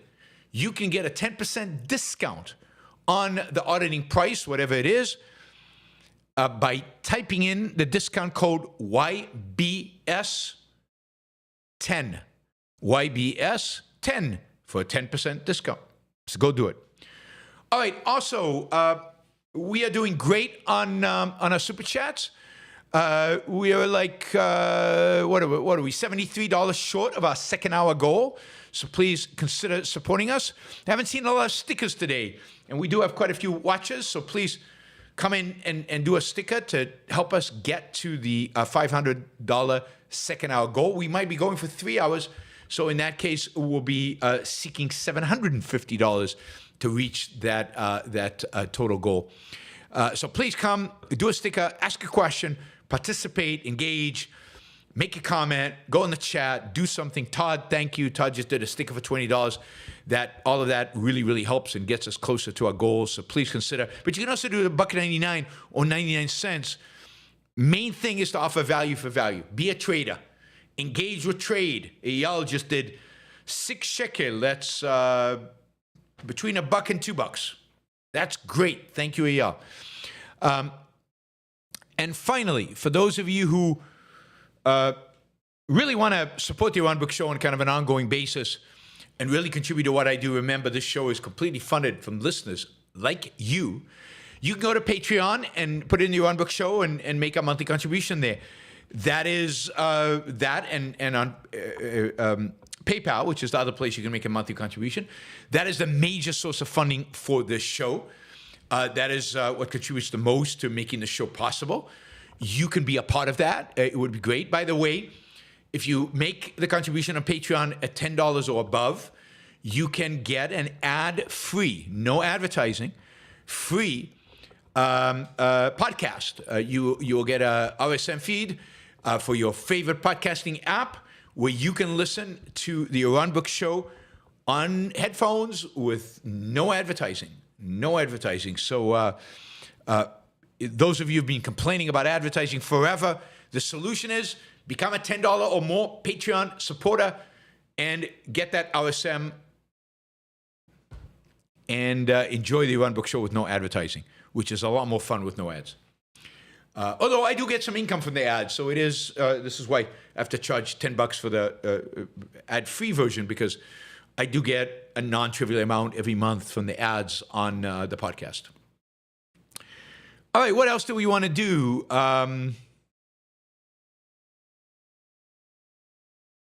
Yeah, all right. Grubbish is saying capitalism is forcing me to work, and I don't want to pay taxes. Then figure out how not to pay taxes. And capitalism is not forcing you to work. You know what's forcing you to work? You know what's forcing Governors to work? Reality, existence, life. Life. God. All right. If you want to ask a question, this applies to everybody. If you want to ask a question, Super Chat is available. You can do it very cheap. Everybody can afford to do a 99-cent Super Chat. Do it. I'll answer all questions. I promise. I promise to answer all questions. If somebody doesn't want to do a Super Chat, maybe somebody else can do a Super Chat in their name for them to ask the question that they want desperately to ask. All right, let's turn to our Super Chats. Don't forget Patreon. Patreon. Oh, if you're not a subscriber, please subscribe to the show. If you like the show, please like the show. Press that thumbs up button on your phone or on the computer. It really, really, really, really, really helps the algorithm. And yeah, if you really like the show and you want the world to know that you like the show, then please subscribe.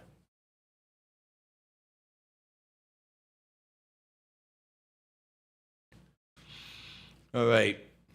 How does a $99 Super Chat make sense for a business model that doesn't put you on pace for $250 an hour? Sure, it does. You know, if I'm at 249, the 99-cent Super Chat gets me to 250.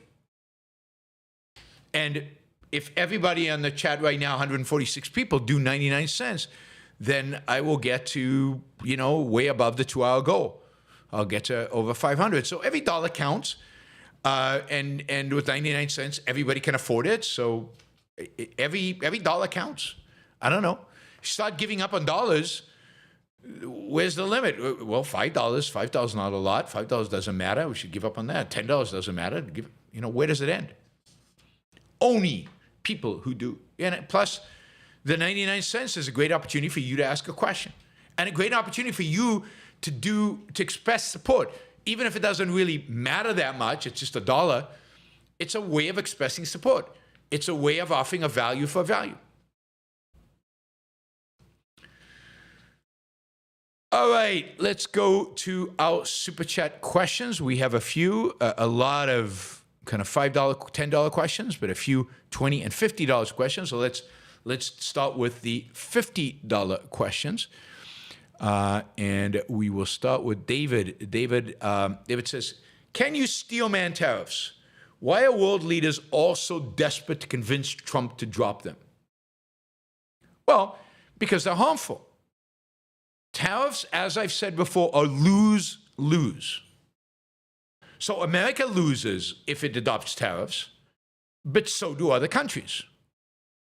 And other leaders of other countries are trying to convince Trump not to impose tariffs because they know they lose. Trump is being, I was going to call him a name, Trump is being obstinate in spite of the fact that most of the people around him, not all of them, most of the people around him also know America will lose. And it's not just lose in the short run. There literally is no long-run benefit to tariffs. And I'll try to steelman tariffs in a minute, although it's very hard. It's one of those issues in economics that is so, the negative effects of it are so well established that it's almost impossible to steelman it because you sound ridiculous, because it is ridiculous. So tariffs, every leader in the world wants to stop it because they know they lose. So it's not us saying if the U.S. imposes tariffs, we lose, nobody else does. No, everybody loses. And this is why, by the way, the Smoot-Hawley, which was the tariff bill that was passed in 1930, 31, 32, 30, I think, was a major factor in the Great Depression. Not just in the American Great Depression, but it was an important factor in a global depression. Remember, the Great Depression was global, or at least global to the trading partners that was going on. Tariffs are lose, lose, lose, lose, lose. Everybody loses. So everybody has an incentive not to do it. The bigger the tariffs, the more expansive the tariffs, the more everybody loses. So it's true. If all Trump did last time, right, in his first administration is, I don't know, a 10% tariff on steel and aluminum, then America loses, and the steel manufacturing countries, the companies in those countries lose. It's lose-lose. But it's not so much. I mean, I think the numbers are, we gained 10,000 jobs and we lost 75,000 jobs. Net, it destroyed those tariffs, 65,000 jobs. 65,000 jobs is a lot, but given the size of the U.S. economy, it's not that much. It also hurts a lot of industries. Their products became more expensive, so they lost profits. But it's not that much. So it did harm, but it didn't destroy the U.S. economy.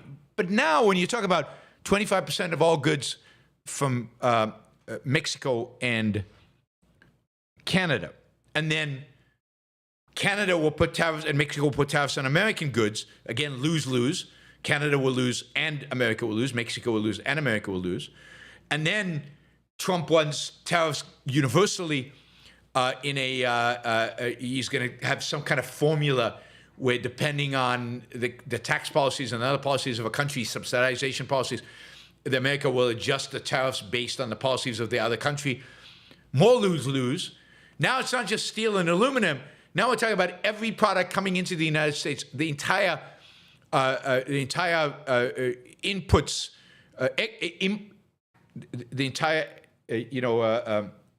imports to the United States are going to be taxed in a tariff. That's massive lose, lose, lose, lose, lose.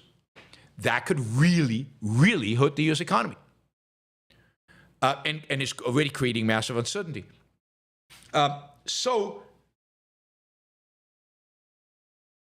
it's that is really bad, and everybody in the world would like to avoid it. Most countries in the world today, in the free world, semi-free world, have selective tariffs. They want to protect particular industries. Still lose-lose, still bad, still not good, but very few have high and expansive tariffs. This is the great achievement, one of the great achievements of the World Trade Organization and one of the great achievements of trade policy since World War II, is that tariffs have declined systematically on a global way for the since World War II, since the end of World War II. Tariffs in the United States today are something like 2%, 3%, a trivial amount. Now you want to increase that to 25%. Take a tax that it's 3%, want to make it 25%. People are freaking out all over the world because of this, because they know it's going to have dire consequences on them. Now, what's a steelman? So you can steelman it, I guess there are a number of different ways. One is it's a means to protect your own industry. I am trying to build a steel industry in the United States. And right now, steel is so cheap overseas, it's so easy to import steel that if I build a steel industry in the United States, my companies can't compete. They don't have the economies of scale. So what I'll do is I'll place tariffs on importing steel for a while until my companies can grow to scale, and then they can compete with the global market of steel, and then I'll lower tariffs. And that was some of the reasoning behind tariffs in the 19th century in the United States. It was competing primarily with Britain and British industry. And the idea was the United States is not, we don't have the ability to compete, so we have to put tariffs on British stuff so that we can get to the point where we can compete, which we did at some point, and tariffs were basically eliminated in the beginning of the 20th century. Further along in the 20th century. Yeah, in the beginning of the 20th century. Until they were raised again. Now, I don't think any of that is good. Most economic research has shown, most economists believe, that the tariffs of the 19th century actually slowed economic growth in the United States, actually diverted resources from the most productive use to the least productive use.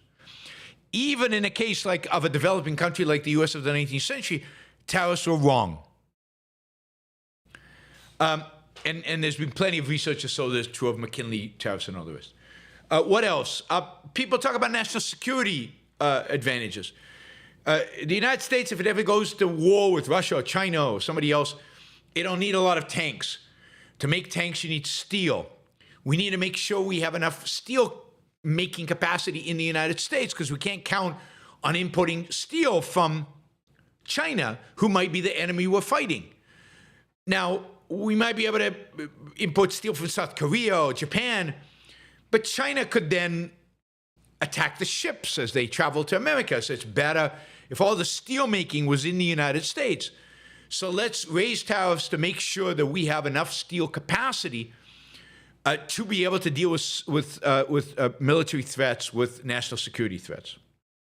Now, there's some logic there, but there are better ways to deal with this. I've suggested that the Defense Department, dedicate a certain percentage of its budget to basically paying steel companies to have mothballed plants if steel is so important, and if you couldn't get it from Canada and Mexico, who are neighbors, where you could easily get it across the border without the Chinese interfering.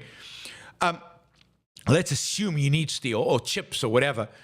The Defense Department could pay these companies to have plants that are mothballed where they could ramp up production if you went to war. But that while you're not at war, you don't need it. Or the Defense Department could say, we, the Defense Department, will only buy chips, microprocessors, made in the United States. We'll not buy microprocessors made in Taiwan because we're afraid that if we go to war with China, China will be able to block the flow of chips from Taiwan to the United States. So you have to come up with a real scenario, and then is the best solution tariffs? And I think the answer is always no. Always no.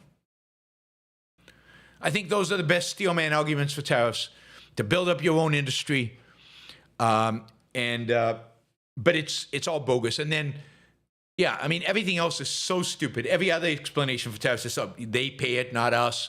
Americans don't pay the tariff. That's just so stupid. It's not even worth steelmanning. Or trade deficits, us subsidizing them, like Trump says.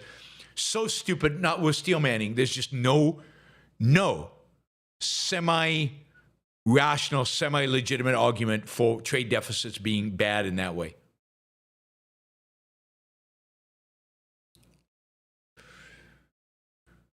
All right. Shazbot says, fictional example of the endless nature of mineral resources. In Star Trek lore, a percentage of the useless quartz rock in the world were discovered to be dilithium crystals, an incredibly powerful mineral that enables faster than light travel. Yeah, I mean, there is an endless amount of natural resources in the sense that there's an endless amount of atoms in the universe, and an endless number of combinations of those atoms that one could make in the universe. It's just a matter of imagination, technology, resources to get to them, but there's no limit. I was just reading a story about a company that is sending a satellite the size of a microwave oven to an asteroid as a demonstration of the ability to ultimately send spaceships to the asteroids to mine the asteroids. The human brain is the natural resource. Human ingenuity is the natural resources, and that's only limited by how many humans exist. So the more, the better. David, thank you, David. Another $50. Really, really appreciate it. He says, economist John Cochrane is pro-doge and thinks the initial steps are just the beginning, whereas Cato has been working for years making a list of things government can do to shrink your thoughts. Yeah, I mean, not just Cato. There are a whole series of scholars out there that have worked over the decades to figure out how to shrink government. And they all have plans. They all have lists, what you would go after, what makes sense to do first, what makes sense to do last, how to deregulate in a rational way. But in terms of just cost cutting, what can be cut? Not just waste and fraud, but what are the things the government just shouldn't do? But even waste and fraud, there have been multiple commissions in the past that have made lists. The lists are there. Cato has them. It's all available. One of the things that I find upsetting about Doge is that none of that is being used. This really does feel like gunslingers going into the place and just shooting the place up with no strategy, no real thought given to who they're firing, who should be fired first, who should be kept, why should it be kept, why should it be fired. The thinking that is actually required to actually do this properly doesn't seem to exist with Doge. Now, I know that John Cochrane is supportive of Doge, but I think he's supportive in a very tentative way. He's like, look, we got to do something. The U.S. government is out of control, and I agree with him completely. It's too big. The debt is out of control. Cochrane believes that debt is leading us towards inflation. The deficit is out of control. Nobody seems to know what to do. Nobody seems to be willing to do anything. In Trump's first term, the 4 years, he dramatically increased government spending. He didn't do anything to cut. Congress won't do anything to cut. They never have really. So his perspective is, look, nothing has worked so far. Cato has a plan. American Enterprise Institute has a plan. Other scholars have plans. But there's nobody in Washington willing to implement any of those plans. So let's give Elon a shot. What the hell? Whether he knows what he's doing or not, at least he's doing something. Nobody has ever tried to do anything. Nobody's ever done anything. So Washington is such a mess, such a disaster. We have to cut spending somewhere. Let's give Musk a shot and let him do it. And look, I agree with him. I'm willing to give Musk a shot, and it certainly was in the beginning. But the more time goes on, the more it seems like he doesn't know what he's doing. And then Elon Musk gets involved in things like attacking Zelensky and saying nonsense and embracing Putin and saying nonsense about world affairs he knows nothing about. And I'm souring on Elon Musk. I just don't think he's as smart as I thought he was, certainly not when it comes to government and politics. And it worries me. So I'm still open to maybe they can do something. But the other thing is, the more chaos he creates, the more he discredits himself, the less chance there is that he will actually be allowed to follow through. The more backlash there will be, the more Republicans in Congress will start talking up against him, the more Trump will fear that Musk is becoming a liability rather than an asset. It's much better to do this in a quiet, systematic way, without headlines, without the chaos, without the insanity, but get it done. And get it done in a way that at least gives the perception of, even if you don't have a plan, that you have a plan. And that the plan has some reason and logic behind it. So I'm very critical of what Doge is doing, but I still say, okay, let's see what happens. Let's see what happens. John Cochrane is much more forgiving and much more patient, I guess, than I am. because I think in a way that he doesn't, because I think of things more philosophically. I see the long-term consequences of this disastrous approach and what will happen when somebody gets real about cutting spending and people will associate that with Doge.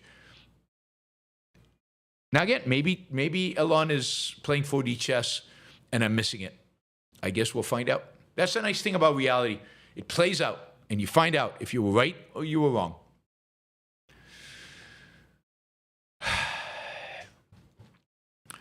All right, let's keep going with questions. John says, was Dominique even more consistent than Rourke?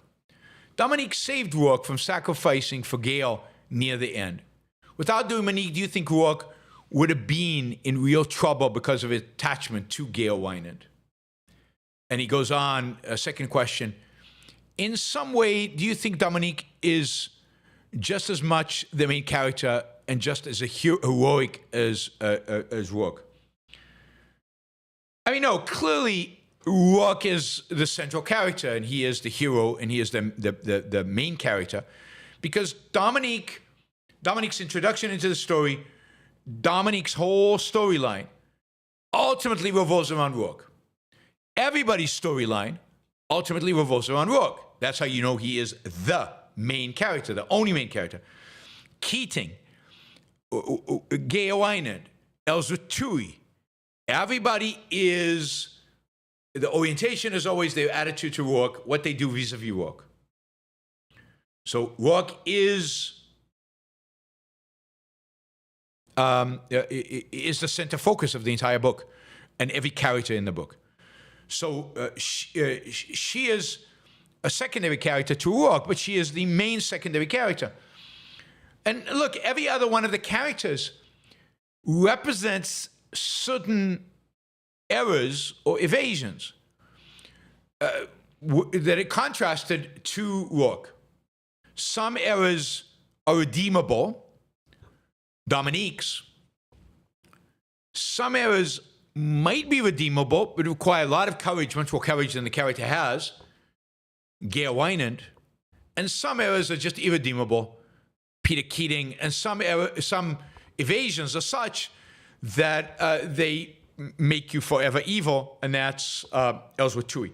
But they're all in relation to Rourke, who in a sense is perfect. Perfect. He still has to learn. He has to learn the principle behind the dean. But character-wise, he is perfect. Now, Dominique is a flawed character in the beginning of the book because she is convinced that the world is unworthy of the good, unworthy of beauty, unworthy of men like Rourke, and therefore she dedicates herself to destroying that. That is a mistake that comes from a positive. It comes from identifying the good, loving the good, respecting the good, admiring the good. And that's why she wants to protect it, in a sense, by destroying it. You have to read the novel to understand what that means. Now, was she more consistent than Rourke? Of course not. I mean, she's inconsistent throughout the book. Only in the end does she come to the full realization. And she understands the conflict that Rourke is facing. She understands the conflict between Rourke and Gail, between Rourke and the world, better than Rourke does, because she has been on the other side. She understands the other side. She understands the evil he is fighting better than he understands. So in that sense, she knows more than he does. She knows more than he does. But I don't think that you could say she's more consistent. She's not. She knows a lot and yet is inconsistent in her values and her ideas and in her behavior vis-a-vis her hero worship. Only in the end does it all integrate for her to become the consistent heroine she could be. Again, if you want to ask a question, like somebody wants to ask a question about Tucker Carlson, there's Super Chat. That is the feature that exists in YouTube. You can do 99 cents, you can do $1, and you can ask a question.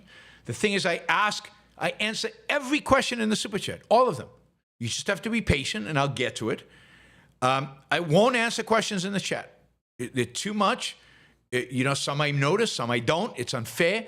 If you put it in the super chat, I will definitely answer it. So do like everybody else and use the super chat feature. It's not that hard. Pretty easy to use, pretty straightforward. So, John, I hope I answered the question. Do I think that Rourke would have been in real trouble because of his attachment to Gail? No, I don't think in the end he would have. I think he would have realized before it was too late.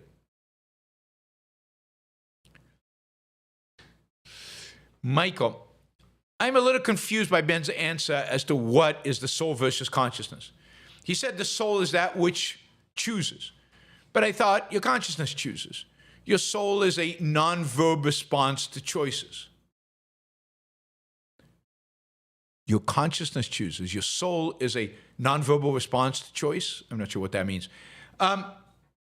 What Ben is really saying is that consciousness and the soul are the same thing, viewed from different perspectives. The primary focus when you talk about consciousness is awareness. Awareness of reality. The difference between the awareness of reality and reality itself. So the dimension you're focusing on when you talk about consciousness is the dimension of awareness and integration. What you do with the evidence of the senses. With that awareness. When you talk about the soul, you're talking about a different perspective on the same thing, on your consciousness, on who you are and what you are. And here the focus is on values and valuing and choosing and character. Now, I think Ayn Rand would argue not everybody has a soul in that sense. Because the soul is, about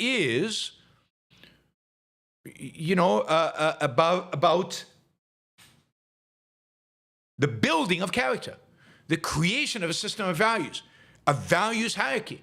And most people don't have that. It's just a hodgepodge. And in that sense, there's no soul. So a soul is a particular perspective of looking at consciousness. They're not in conflict. They're the same thing. It's just what angle, what perspective are you focusing on? And they both include both. Like a soul includes your ability to be aware of reality and to reason. But that's not the focus when you talk about the soul. When you talk about the soul, the focus is character and value choices. With regard to Tucker Carlson, Isaac says, Yaron is usually above just name calling. Yes, I am. I have, at least a dozen videos. And some of them are labeled where I make the case why Tucker Carlson is one of the worst human beings on planet Earth. Going back years, but I've done it repeatedly. I've analyzed his videos. I've talked about him. So either ask a super chat question and then I'll give you a litany of all his sins, or check out my videos. All you'd have to do is type in Yaron Brook, Tucker Carlson, or just Carlson, and you'll get a bunch of videos.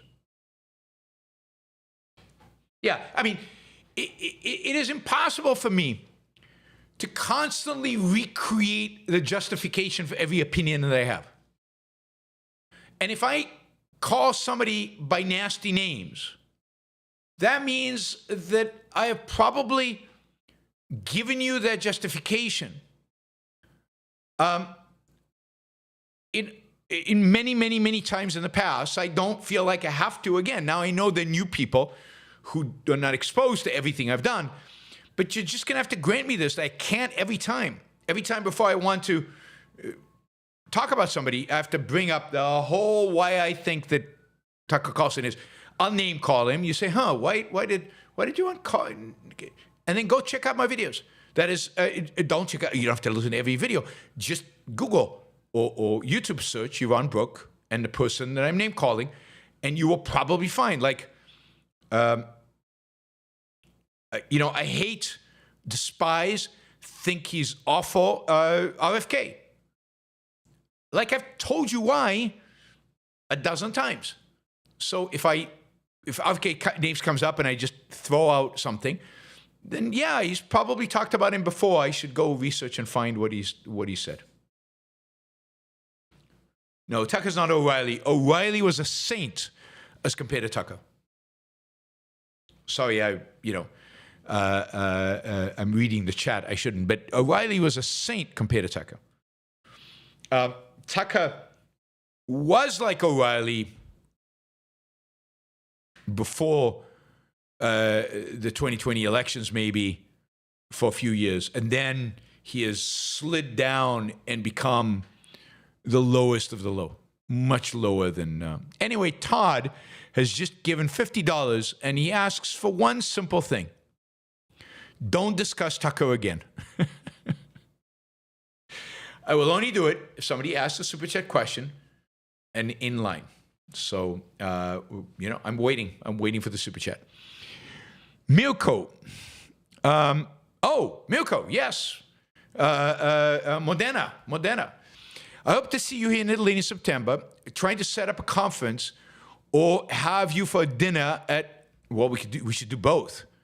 I mean, we could do La Francescana, we could do for lunch, and we could do a conference in the evening, or we could do the conference during the day and the dinner in the evening. I don't want to come to Modena and not go to La Francescana, but that would be amazing if we could do that.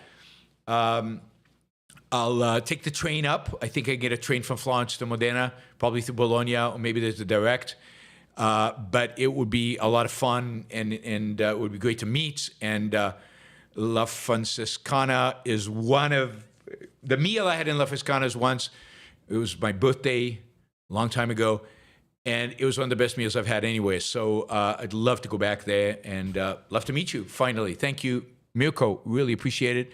Mirko wants to expand objectivism in Italy. Italy is one of those places where you have 5 and one of them lives in Switzerland, right? So it's difficult. Shazbot, the Ukrainians you addressed, what did they think would happen if they followed your advice and privatized? It wasn't an objection. It wasn't, I mean, the objection was a nationalist objection, but it's our land. It belongs to the people. Privatization would allow individuals to make money off of it, and it should be the people who make the money off of it. But that's how you sell it. You sell it, and that's how you make the money for the, quote, people, that the government gets the money. But it was really just a gut emotional reaction against the idea, from a nationalistic perspective, against the idea of selling Ukrainian land to foreigners?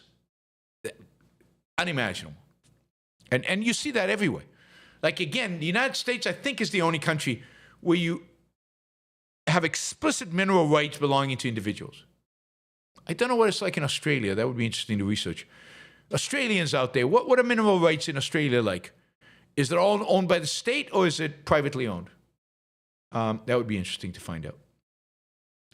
All right, yep. So, but, those were the heady days where Atlas Shrugged was a best-selling novel in Ukraine. I was giving talks in front of 100, 200, 300 people in Ukraine about capitalism. I got to talk to the Ukrainian parliament, these parliamentarians in the parliament. Yeah. It doesn't stick, though. I do these things, and it doesn't stick. It doesn't survive for very long.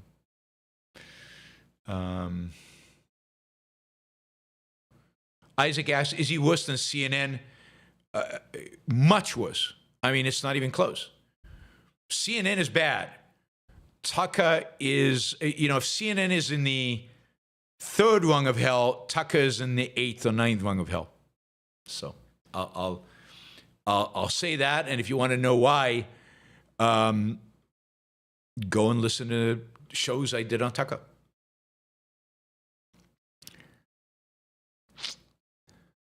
Augustinus, Yaron, I've always been very empathetic and altruistic.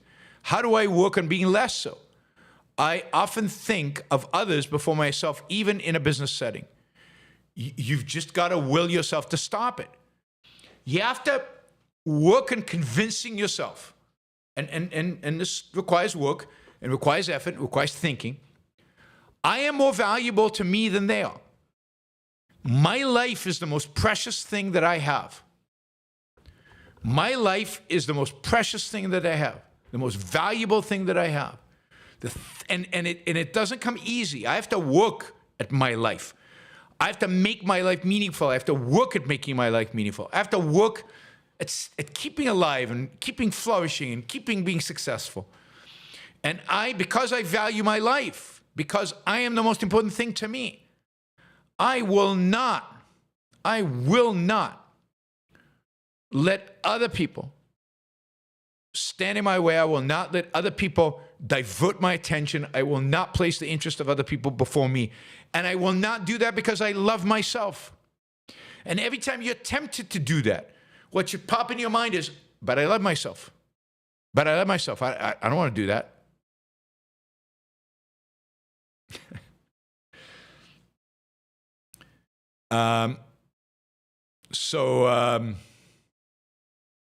That you just have to fight that urge, but fight it like it's a fight for life or death, because it's exactly what it is. Altruism is a system of death. Altruism is a system of placing anybody and everybody above your own interests, above your own life, above your own happiness. Altruism is death. So you have to fight the urge like you're fighting death.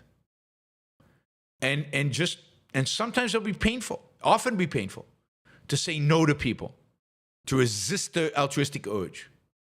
Remember, you're doing it for your life, for your love. Now make sure your egoism and your selfishness, your self-interest, is grounded in reason, in rationality, that you understand what your rational self-interest is, that it's not just whimsical.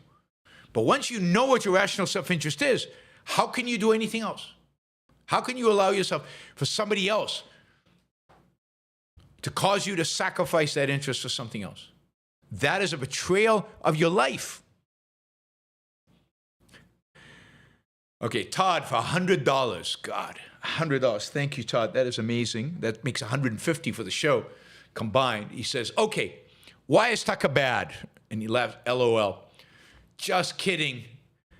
I would have done it for $100, Todd. I mean, I would have done it for $100. You could have gotten a classic rant from me that we could have made into a separate video that Isaac and his friends could have viewed, and the rest of the world could have viewed. But since you're just kidding, I'm not going to put you through that. And I know not just you, all the other regular listeners to the show who know why Tucker is bad, I don't think want to hear me express it again. Yeah, I mean,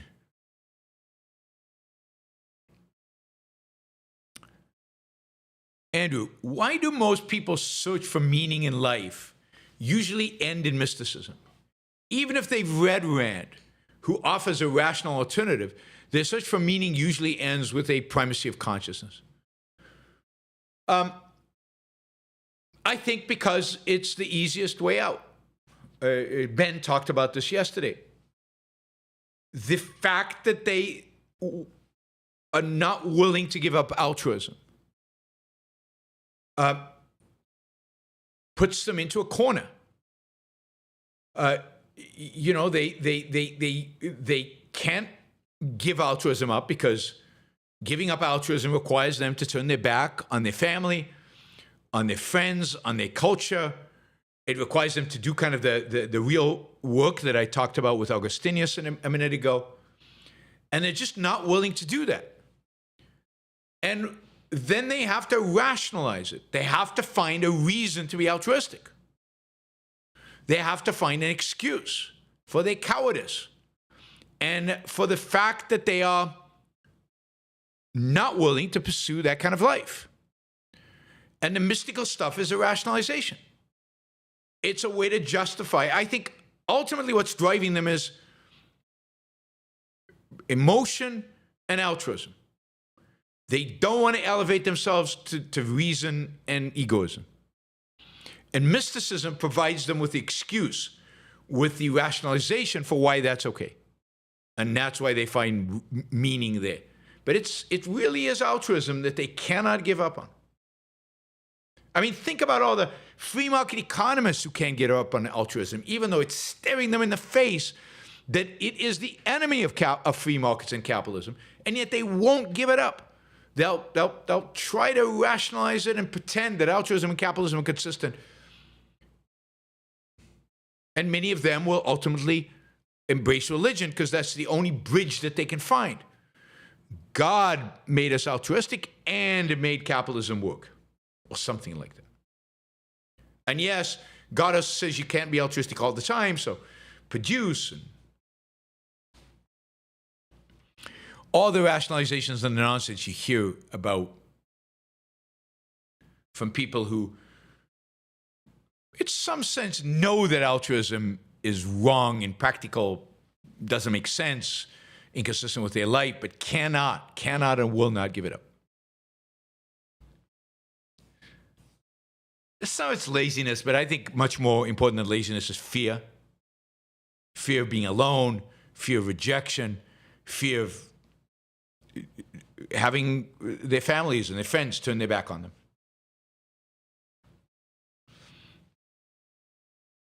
In some sense, it's more work to rationalize than it is to face reality. And that's why I think it's fear. Fear dominates. Gail, excellent show with Ben Bear. Yes, all religionists are dishonest. Yep. Michael, I mean, certainly in the 21st century, are the firewalls the West had against fascism after World War II collapsing? Well, I don't know if the West had firewalls. It had, I mean, the main firewall was that they defeated fascism. It was a failed ideology. And intellectually, they had discredited it. Racism was frowned upon. Nationalism in its ugly form was frowned upon. So the intellectual firewalls, yes. As the West has embraced more and more collectivism, it is collapsing back to one of the many collectivistic forms that exists, fascism. After World War II, collectivism was finished, had been defeated thoroughly, both in its communist form and its fascist form. And now the fascist form is coming back, and I wouldn't be surprised if sympathy towards various forms of communist collectivism will be back too, and you're seeing racist collectivism coming back. Collectivism is back. Intellectually, we have failed to slam the last hammer in the coffin. It was in the coffin already. We didn't seal the coffin properly, and it's escaped. It escaped through the universities. Burns, thoughts on upcoming film by Christopher Nolan's on the Odyssey, and are you generally a fan of his films? I mean, I'm generally a fan of his films. I mean, somewhat of a fan of his films. Christopher Nolan, God, he's such a brilliant director, and yet he doesn't know what he wants to say. He's unbelievably confused. He's interesting. He's always got interesting characters and interesting things happening. But what is his actual point of view? What does it all add up to? Did he do Napoleon? Did he just do the Napoleon movie? Who did the No, that was somebody else. He did Oppenheimer. Okay, what was the point of Oppenheimer? Well acted, well directed, interesting. I enjoyed it. What was the point of it? What was the message? What was the theme? Incoherent. Was the plot around Oppenheimer, the physicist, and his building the bomb, and that being morally good, morally bad, morally ambiguous? Was the theme that he was a communist and the American government went after him afterwards, and that what an evil that is? What integrated the movie? So he doesn't have, I mean, Batman, incredibly beautifully made, dramatic, suspenseful, by far the best superhero movies ever made were Christopher Nolan's three Batmans. What does it really add up to? Kind of a cynical shrug to the world? Is it really that? The world is evil, everybody's evil except Batman? Is that the theme? he just doesn't live up to his full potential. What was that other movie that was kind of science fiction where everything changes dimensions and everything? I mean, it was cool special effects, interesting overall. But Batman isn't about justice because justice is not achieved. And as much justice as is achieved, the culture around Batman only gets worse, doesn't get better. So is justice good? Interstellar is a really good Christopher Nolan movie, philosophical, about choices. It's time travel, so it's impossible. So it has these weird things about it that are always goofy, right? Always crazy. But it's very well made, and it's really interesting. It may be the most enjoyable of all Christopher Nolan's movies is Interstellar. I really enjoyed Interstellar.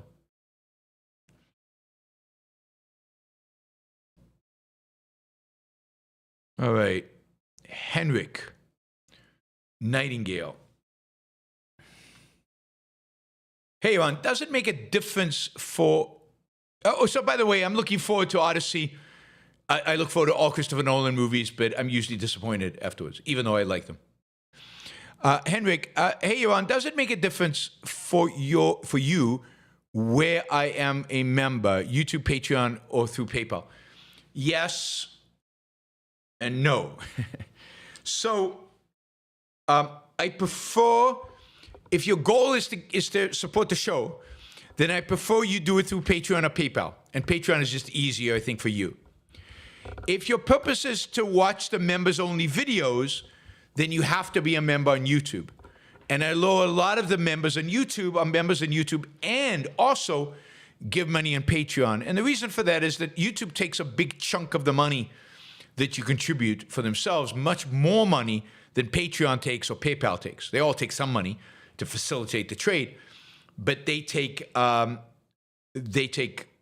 less than YouTube.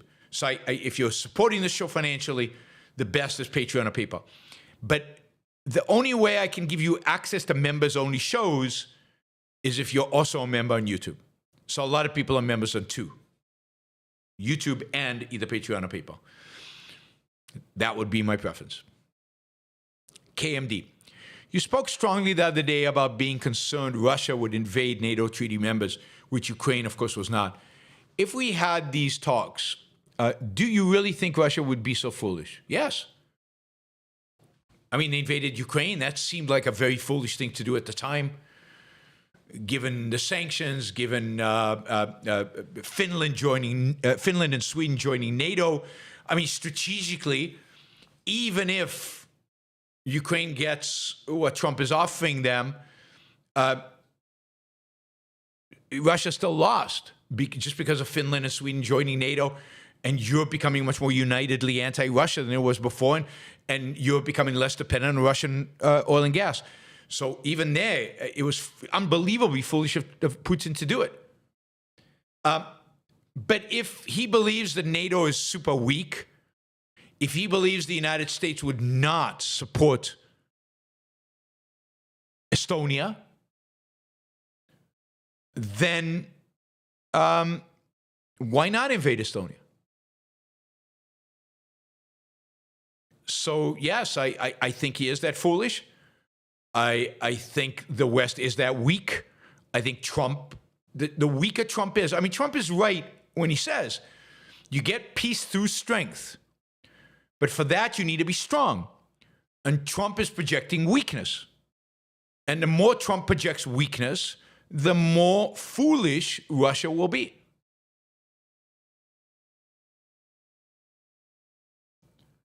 Hopper Campbell, do you think many Americans are grateful for the perceived boldness of this administration? Do you think many Americans are grateful for the perceived boldness of this administration? I don't know what boldness you're talking about, but no, I don't. I mean, the reality is that the Trump supporters are grateful, and the rest are like looking at and not knowing what the hell is going on and withdrawing their support. I mean, Trump is, according to the polls I've seen, losing support on a steady basis. That is, Fewer people support him now than when he came into office. And I think fewer people support him next week. So at this rate, he's losing support. He could go into the low 40s, high 30s, which would be very low. So no, I don't think a lot of Americans. James Taylor, without a respect for reason, does large percentage of the population operate on a level just above an animal? Yes. That's the missing link. Somewhere between an animal and a full human being. They operate. That's where they are. Not your average algorithm. Why is hate and racism able to override individualism and liberty in the culture? Because of altruism. Because of mysticism, because our culture is still dominated by Christianity and dominated even more by altruism. And altruism and Christianity undermine liberty and individualism. Mysticism and altruism are anti-individualistic. And Americans explicitly, Western civilization explicitly, has never given up on altruism. And in America in particular, has never given up on Christianity. As long as Christianity is a cornerstone of American culture, individualism and liberty will be in decline. Christianity is the anti-individualism and liberty. Michael, I note that even the left, maybe it's not Christian, but is altruistic, and in many respects has adopted Christian religion, just secularized it. It's still Christianity that's having an impact. It's still their ideas that are shaping the culture around us. And as long as they are shaping it, as long as, we have moved away from the Enlightenment and the marginalization of religion and embraced Christianity in its religious and secular form, its secular form is a Kantian form. As long as that is happening, we will continue to slide away from individualism and liberty. Michael, if we have another serious economic crash, will Trump be forced to partake in a radical free market agenda like Milei is doing? Well, it's never been the history. We had a serious economic crash in 2008, and we became even more statist. We became more government intervention in the economy. We bailed everybody out. We printed a bunch of money. So I don't think so. Quite the contrary. Trump will use it as an opportunity to centralize even more power in his own hands. He'll blame everybody other than himself and make the United States even more authoritarian and more statist than it was before. Argentina is unique in both it had a character like Milei advocating from the outside for free markets from the beginning. Remember that. Milei was pro-free markets when he was in the opposition. Trump has never, ever in his entire life been pro-free markets. Milei is just fulfilling his promises. Trump's promises are the opposite. So if we ever partake in radical free market, it will have to be from the outside, not from within the Trump administration. James, have you ever been to Manchester, UK? I'm curious to hear your perspective on the city and north of England. I plan to visit there, that area next year. No, I have never have. I'd like to go primarily because I want to go to the Art Museum in Manchester. I think they have quite a few pre-Raphaelite sculptures. The only part of northern England I've been to is York and Durham, but only really to the university, so I don't really have a perspective on northern England. Very industrial, very gray. Shrinking population, mostly immigrants, a lot of immigrants. London is the heart of England. It's the beating heart, but Manchester is the industrial heart.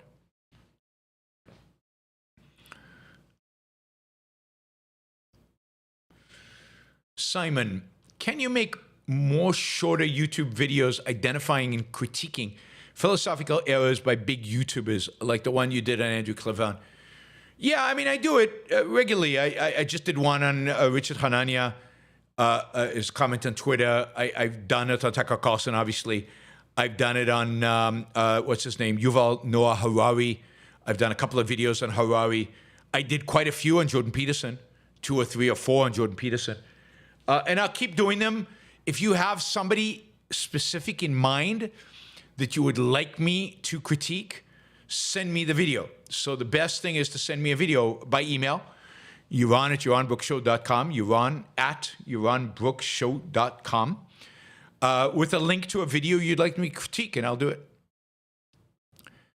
Wyatt, how would you cut the government better? Well, I mean, I've said this a million times, and I've done a whole show on it. You need to have a systematic plan of the various programs that you're shutting down.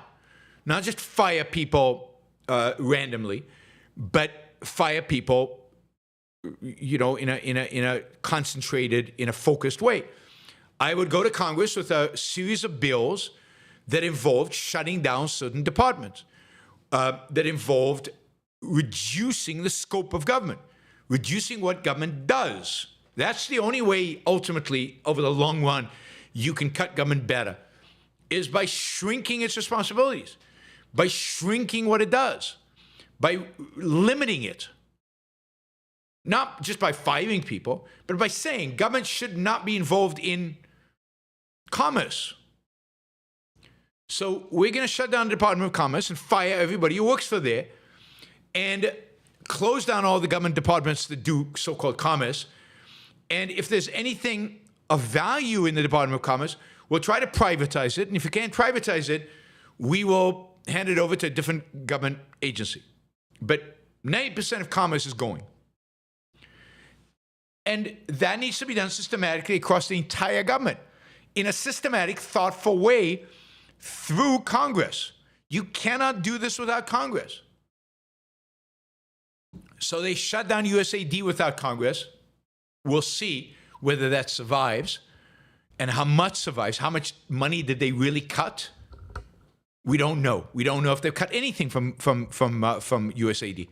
They've disabled it, but will they cut it? Will the money still filter out? The budget is still there.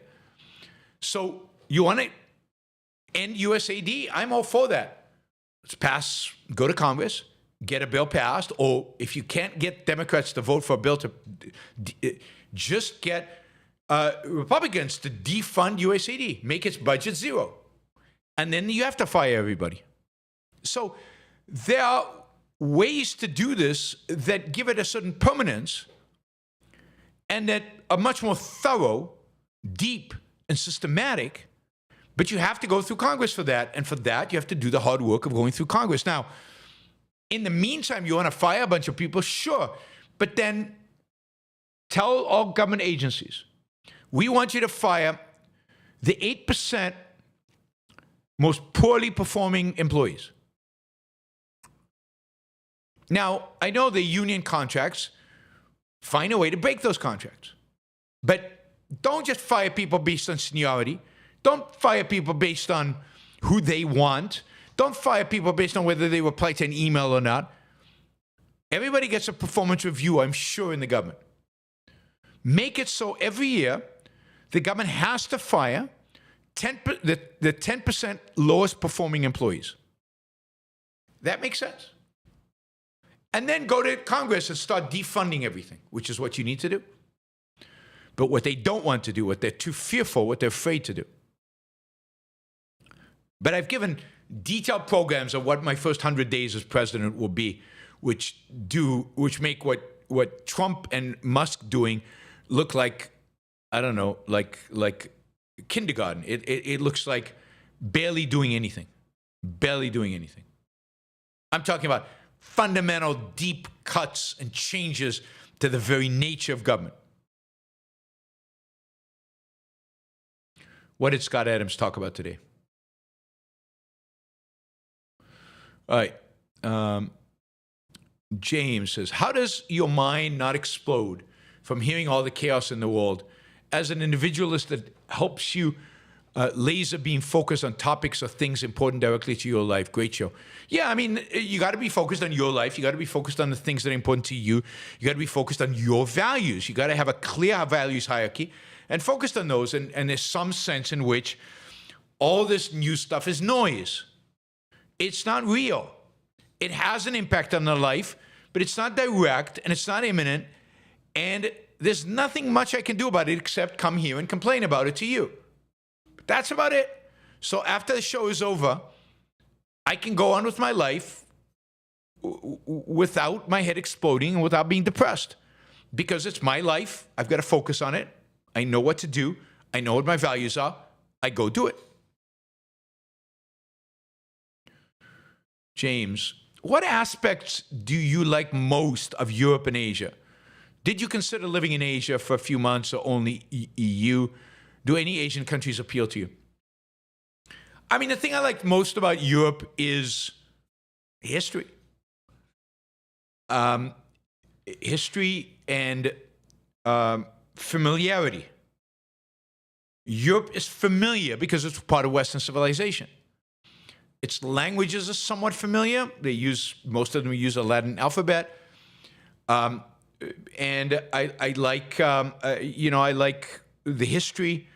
The architecture is familiar, the art is familiar, the food is familiar. It's very familiar, and you can feel at home because you're part of this civilization.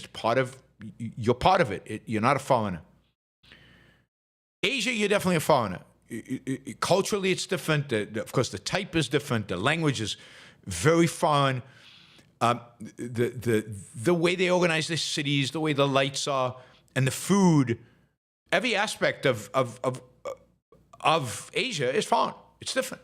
It's what I like about it. But it's also what would prevent me from spending a couple of months just living there. It's hard because of that, how foreign it is. You'd have to have somebody there, I think, if you were going to live there, period. First of all, you'd have to go for more than 2 months because you'd have to really immerse yourself. You'd have to have somebody to guide you, to help you. What I like about Asia is the foreignness, is the newness, is the difference. I like different. But also I like it's dynamic in a way that Europe is not. Europe's old. Europe is not changing dramatically. It's old. It's stagnant, which is depressing. But if you just want to go there for 2 months and food is familiar, the language is familiar, you can manage with the language, the street signs are familiar, you can communicate with people easily, everything is identifiable, relatively easy, and I like the fact that European cities are very walkable. So are Asian cities, or some Asian cities, but they're too foreign for me to spend a lot of time. I think the newness would wear off, but there's a dynamism about Asia. There's particularly countries that are still relatively young. There's a dynamism about them. Is there a particular place in Asia? I don't know. I mean, I'm growing to like Tokyo. I never used to, but I'm growing to like Tokyo. I think I could like Seoul if I spent more time there. Bangkok is crazy, but it has a certain appeal. The Thai people are really wonderful, and it has a certain appeal. But it is noisy and dirty and busy and traffic jams, and in a way that Tokyo is clean and is and quiet and easy. So, yeah, I mean, Asia's. I mean, I used to really love China, but that's gone. Yeah, so that's what I have to say, I guess. I mean, I know people who live in Tokyo, Americans who live in Tokyo love it. People who've lived in Tokyo as Americans love it.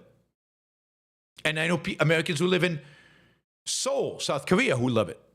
Some who listen to the show. So, yeah, I mean, I think those are the two most Western cities that would be easiest. Of course, Singapore is the other one. Singapore is very easy, and English is everywhere.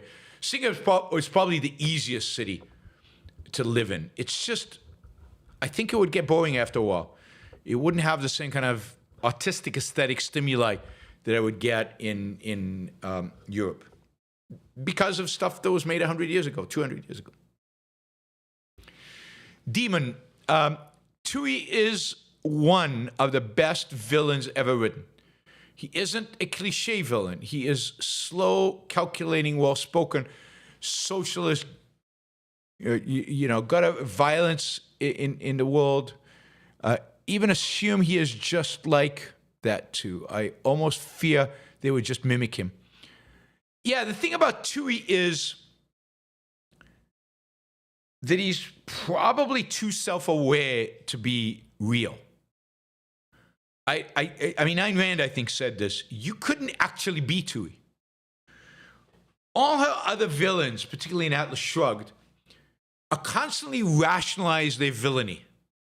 And when they actually recognize what they're doing, they go crazy, like James Taggart. Tui is the only villain in the novels that completely understands what he's doing, is completely, he's not evading his own evil.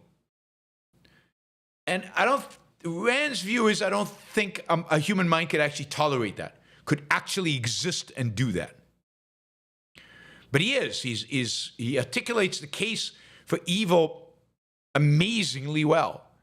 And he gives you an explanation for what evil psychologically and philosophically is.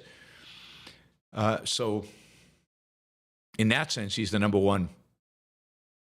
Michael, do MAGA speakers keep throwing up these covert Nazi salutes at the end of speeches to troll the left, or are they actually signaling a fascist base they want to motivate?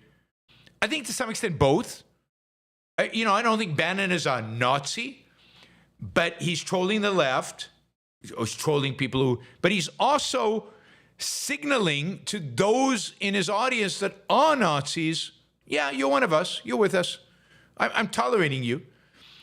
It's definitely an expression of tolerance towards Nazis.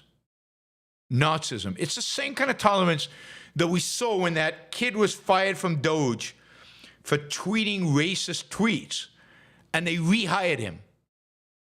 The rehiring was a signal that we in MAGA, we're not racists, we're not Nazis, but we tolerate Nazis, and we tolerate racists. We're okay with them.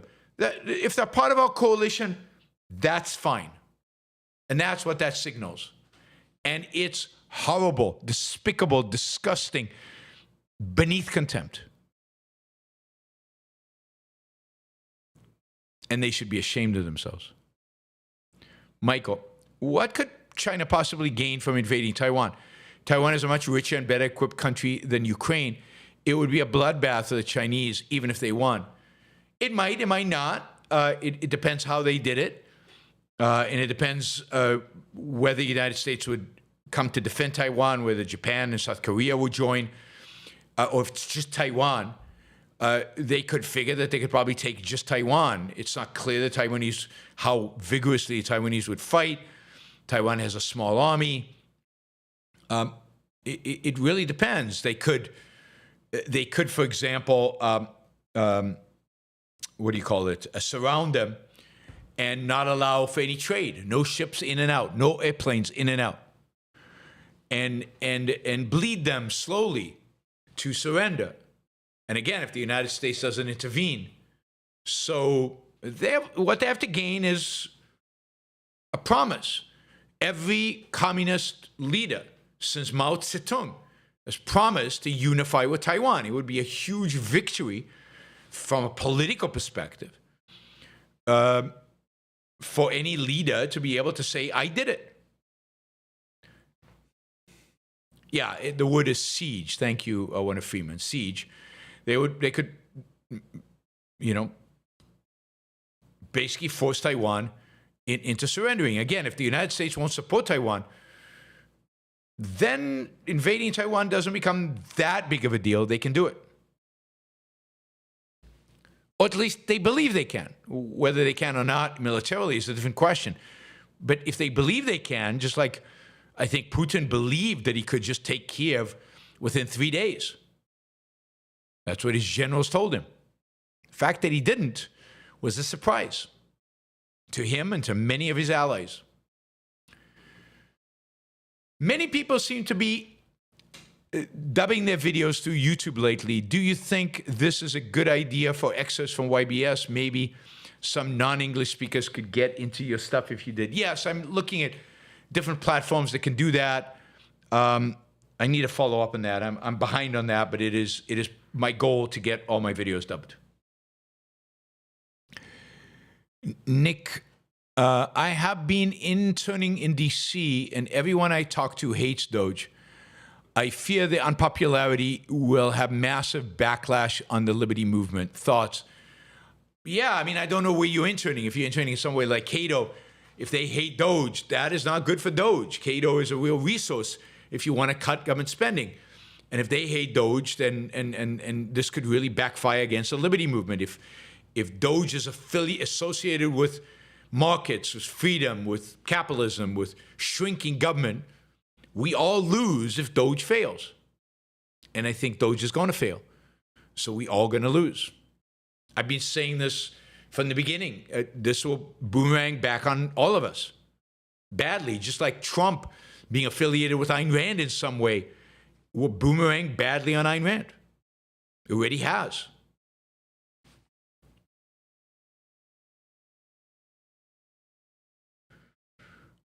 Frederick. Tocamanda, chief inquisitor in Spain, took nap using Balboa. Tariff torches have no map. I have no idea what that means. Sorry. No idea what you meant there, Frederick. Something in the spelling and in the grammar just didn't make sense to me. Kim, loved yesterday's show with Ben. Bring him back to discuss religion. I will. Don't worry. We've got, who do we have? We've got Muhammad Ali. Muhammad Ali, who's a graduate student in philosophy. He'll be on the show on Monday to talk about a paper he did on kind of the foundations of the American Revolution, the kind of ideology behind the American Revolution. That'll be interesting. That's on Monday. And then the following Monday, I'm going to have Greg Salamieri on. So it should be a really two excellent interviews that I'm really looking forward to. Esoteric Dichotomy. Hey, Yaron. It's sad how pessimistic Americans are. Life, even in trying times, is still so great and full of opportunities. Do you stay optimistic? Absolutely. I mean, life is too good. There's too many things to learn, too many things to appreciate, too many things to love, too many things to enjoy. Too much going on to dwell on all the negative. So I'm very focused on the positive. I embrace the positive. I'm excited about the positive. Absolutely optimistic about my own life. Not so optimistic about the world. But, you know, one of the reasons I live in Puerto Rico, I'm a little detached from the world.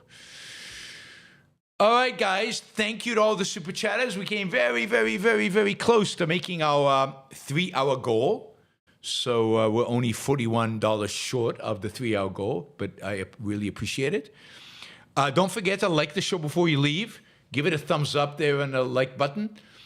Don't forget to subscribe if you're not a subscriber. Don't forget to go to Patreon and become a monthly regular supporter of the show.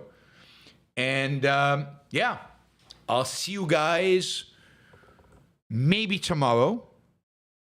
Not sure, depends how I feel. I'm doing this prep for a medical procedure on Thursday.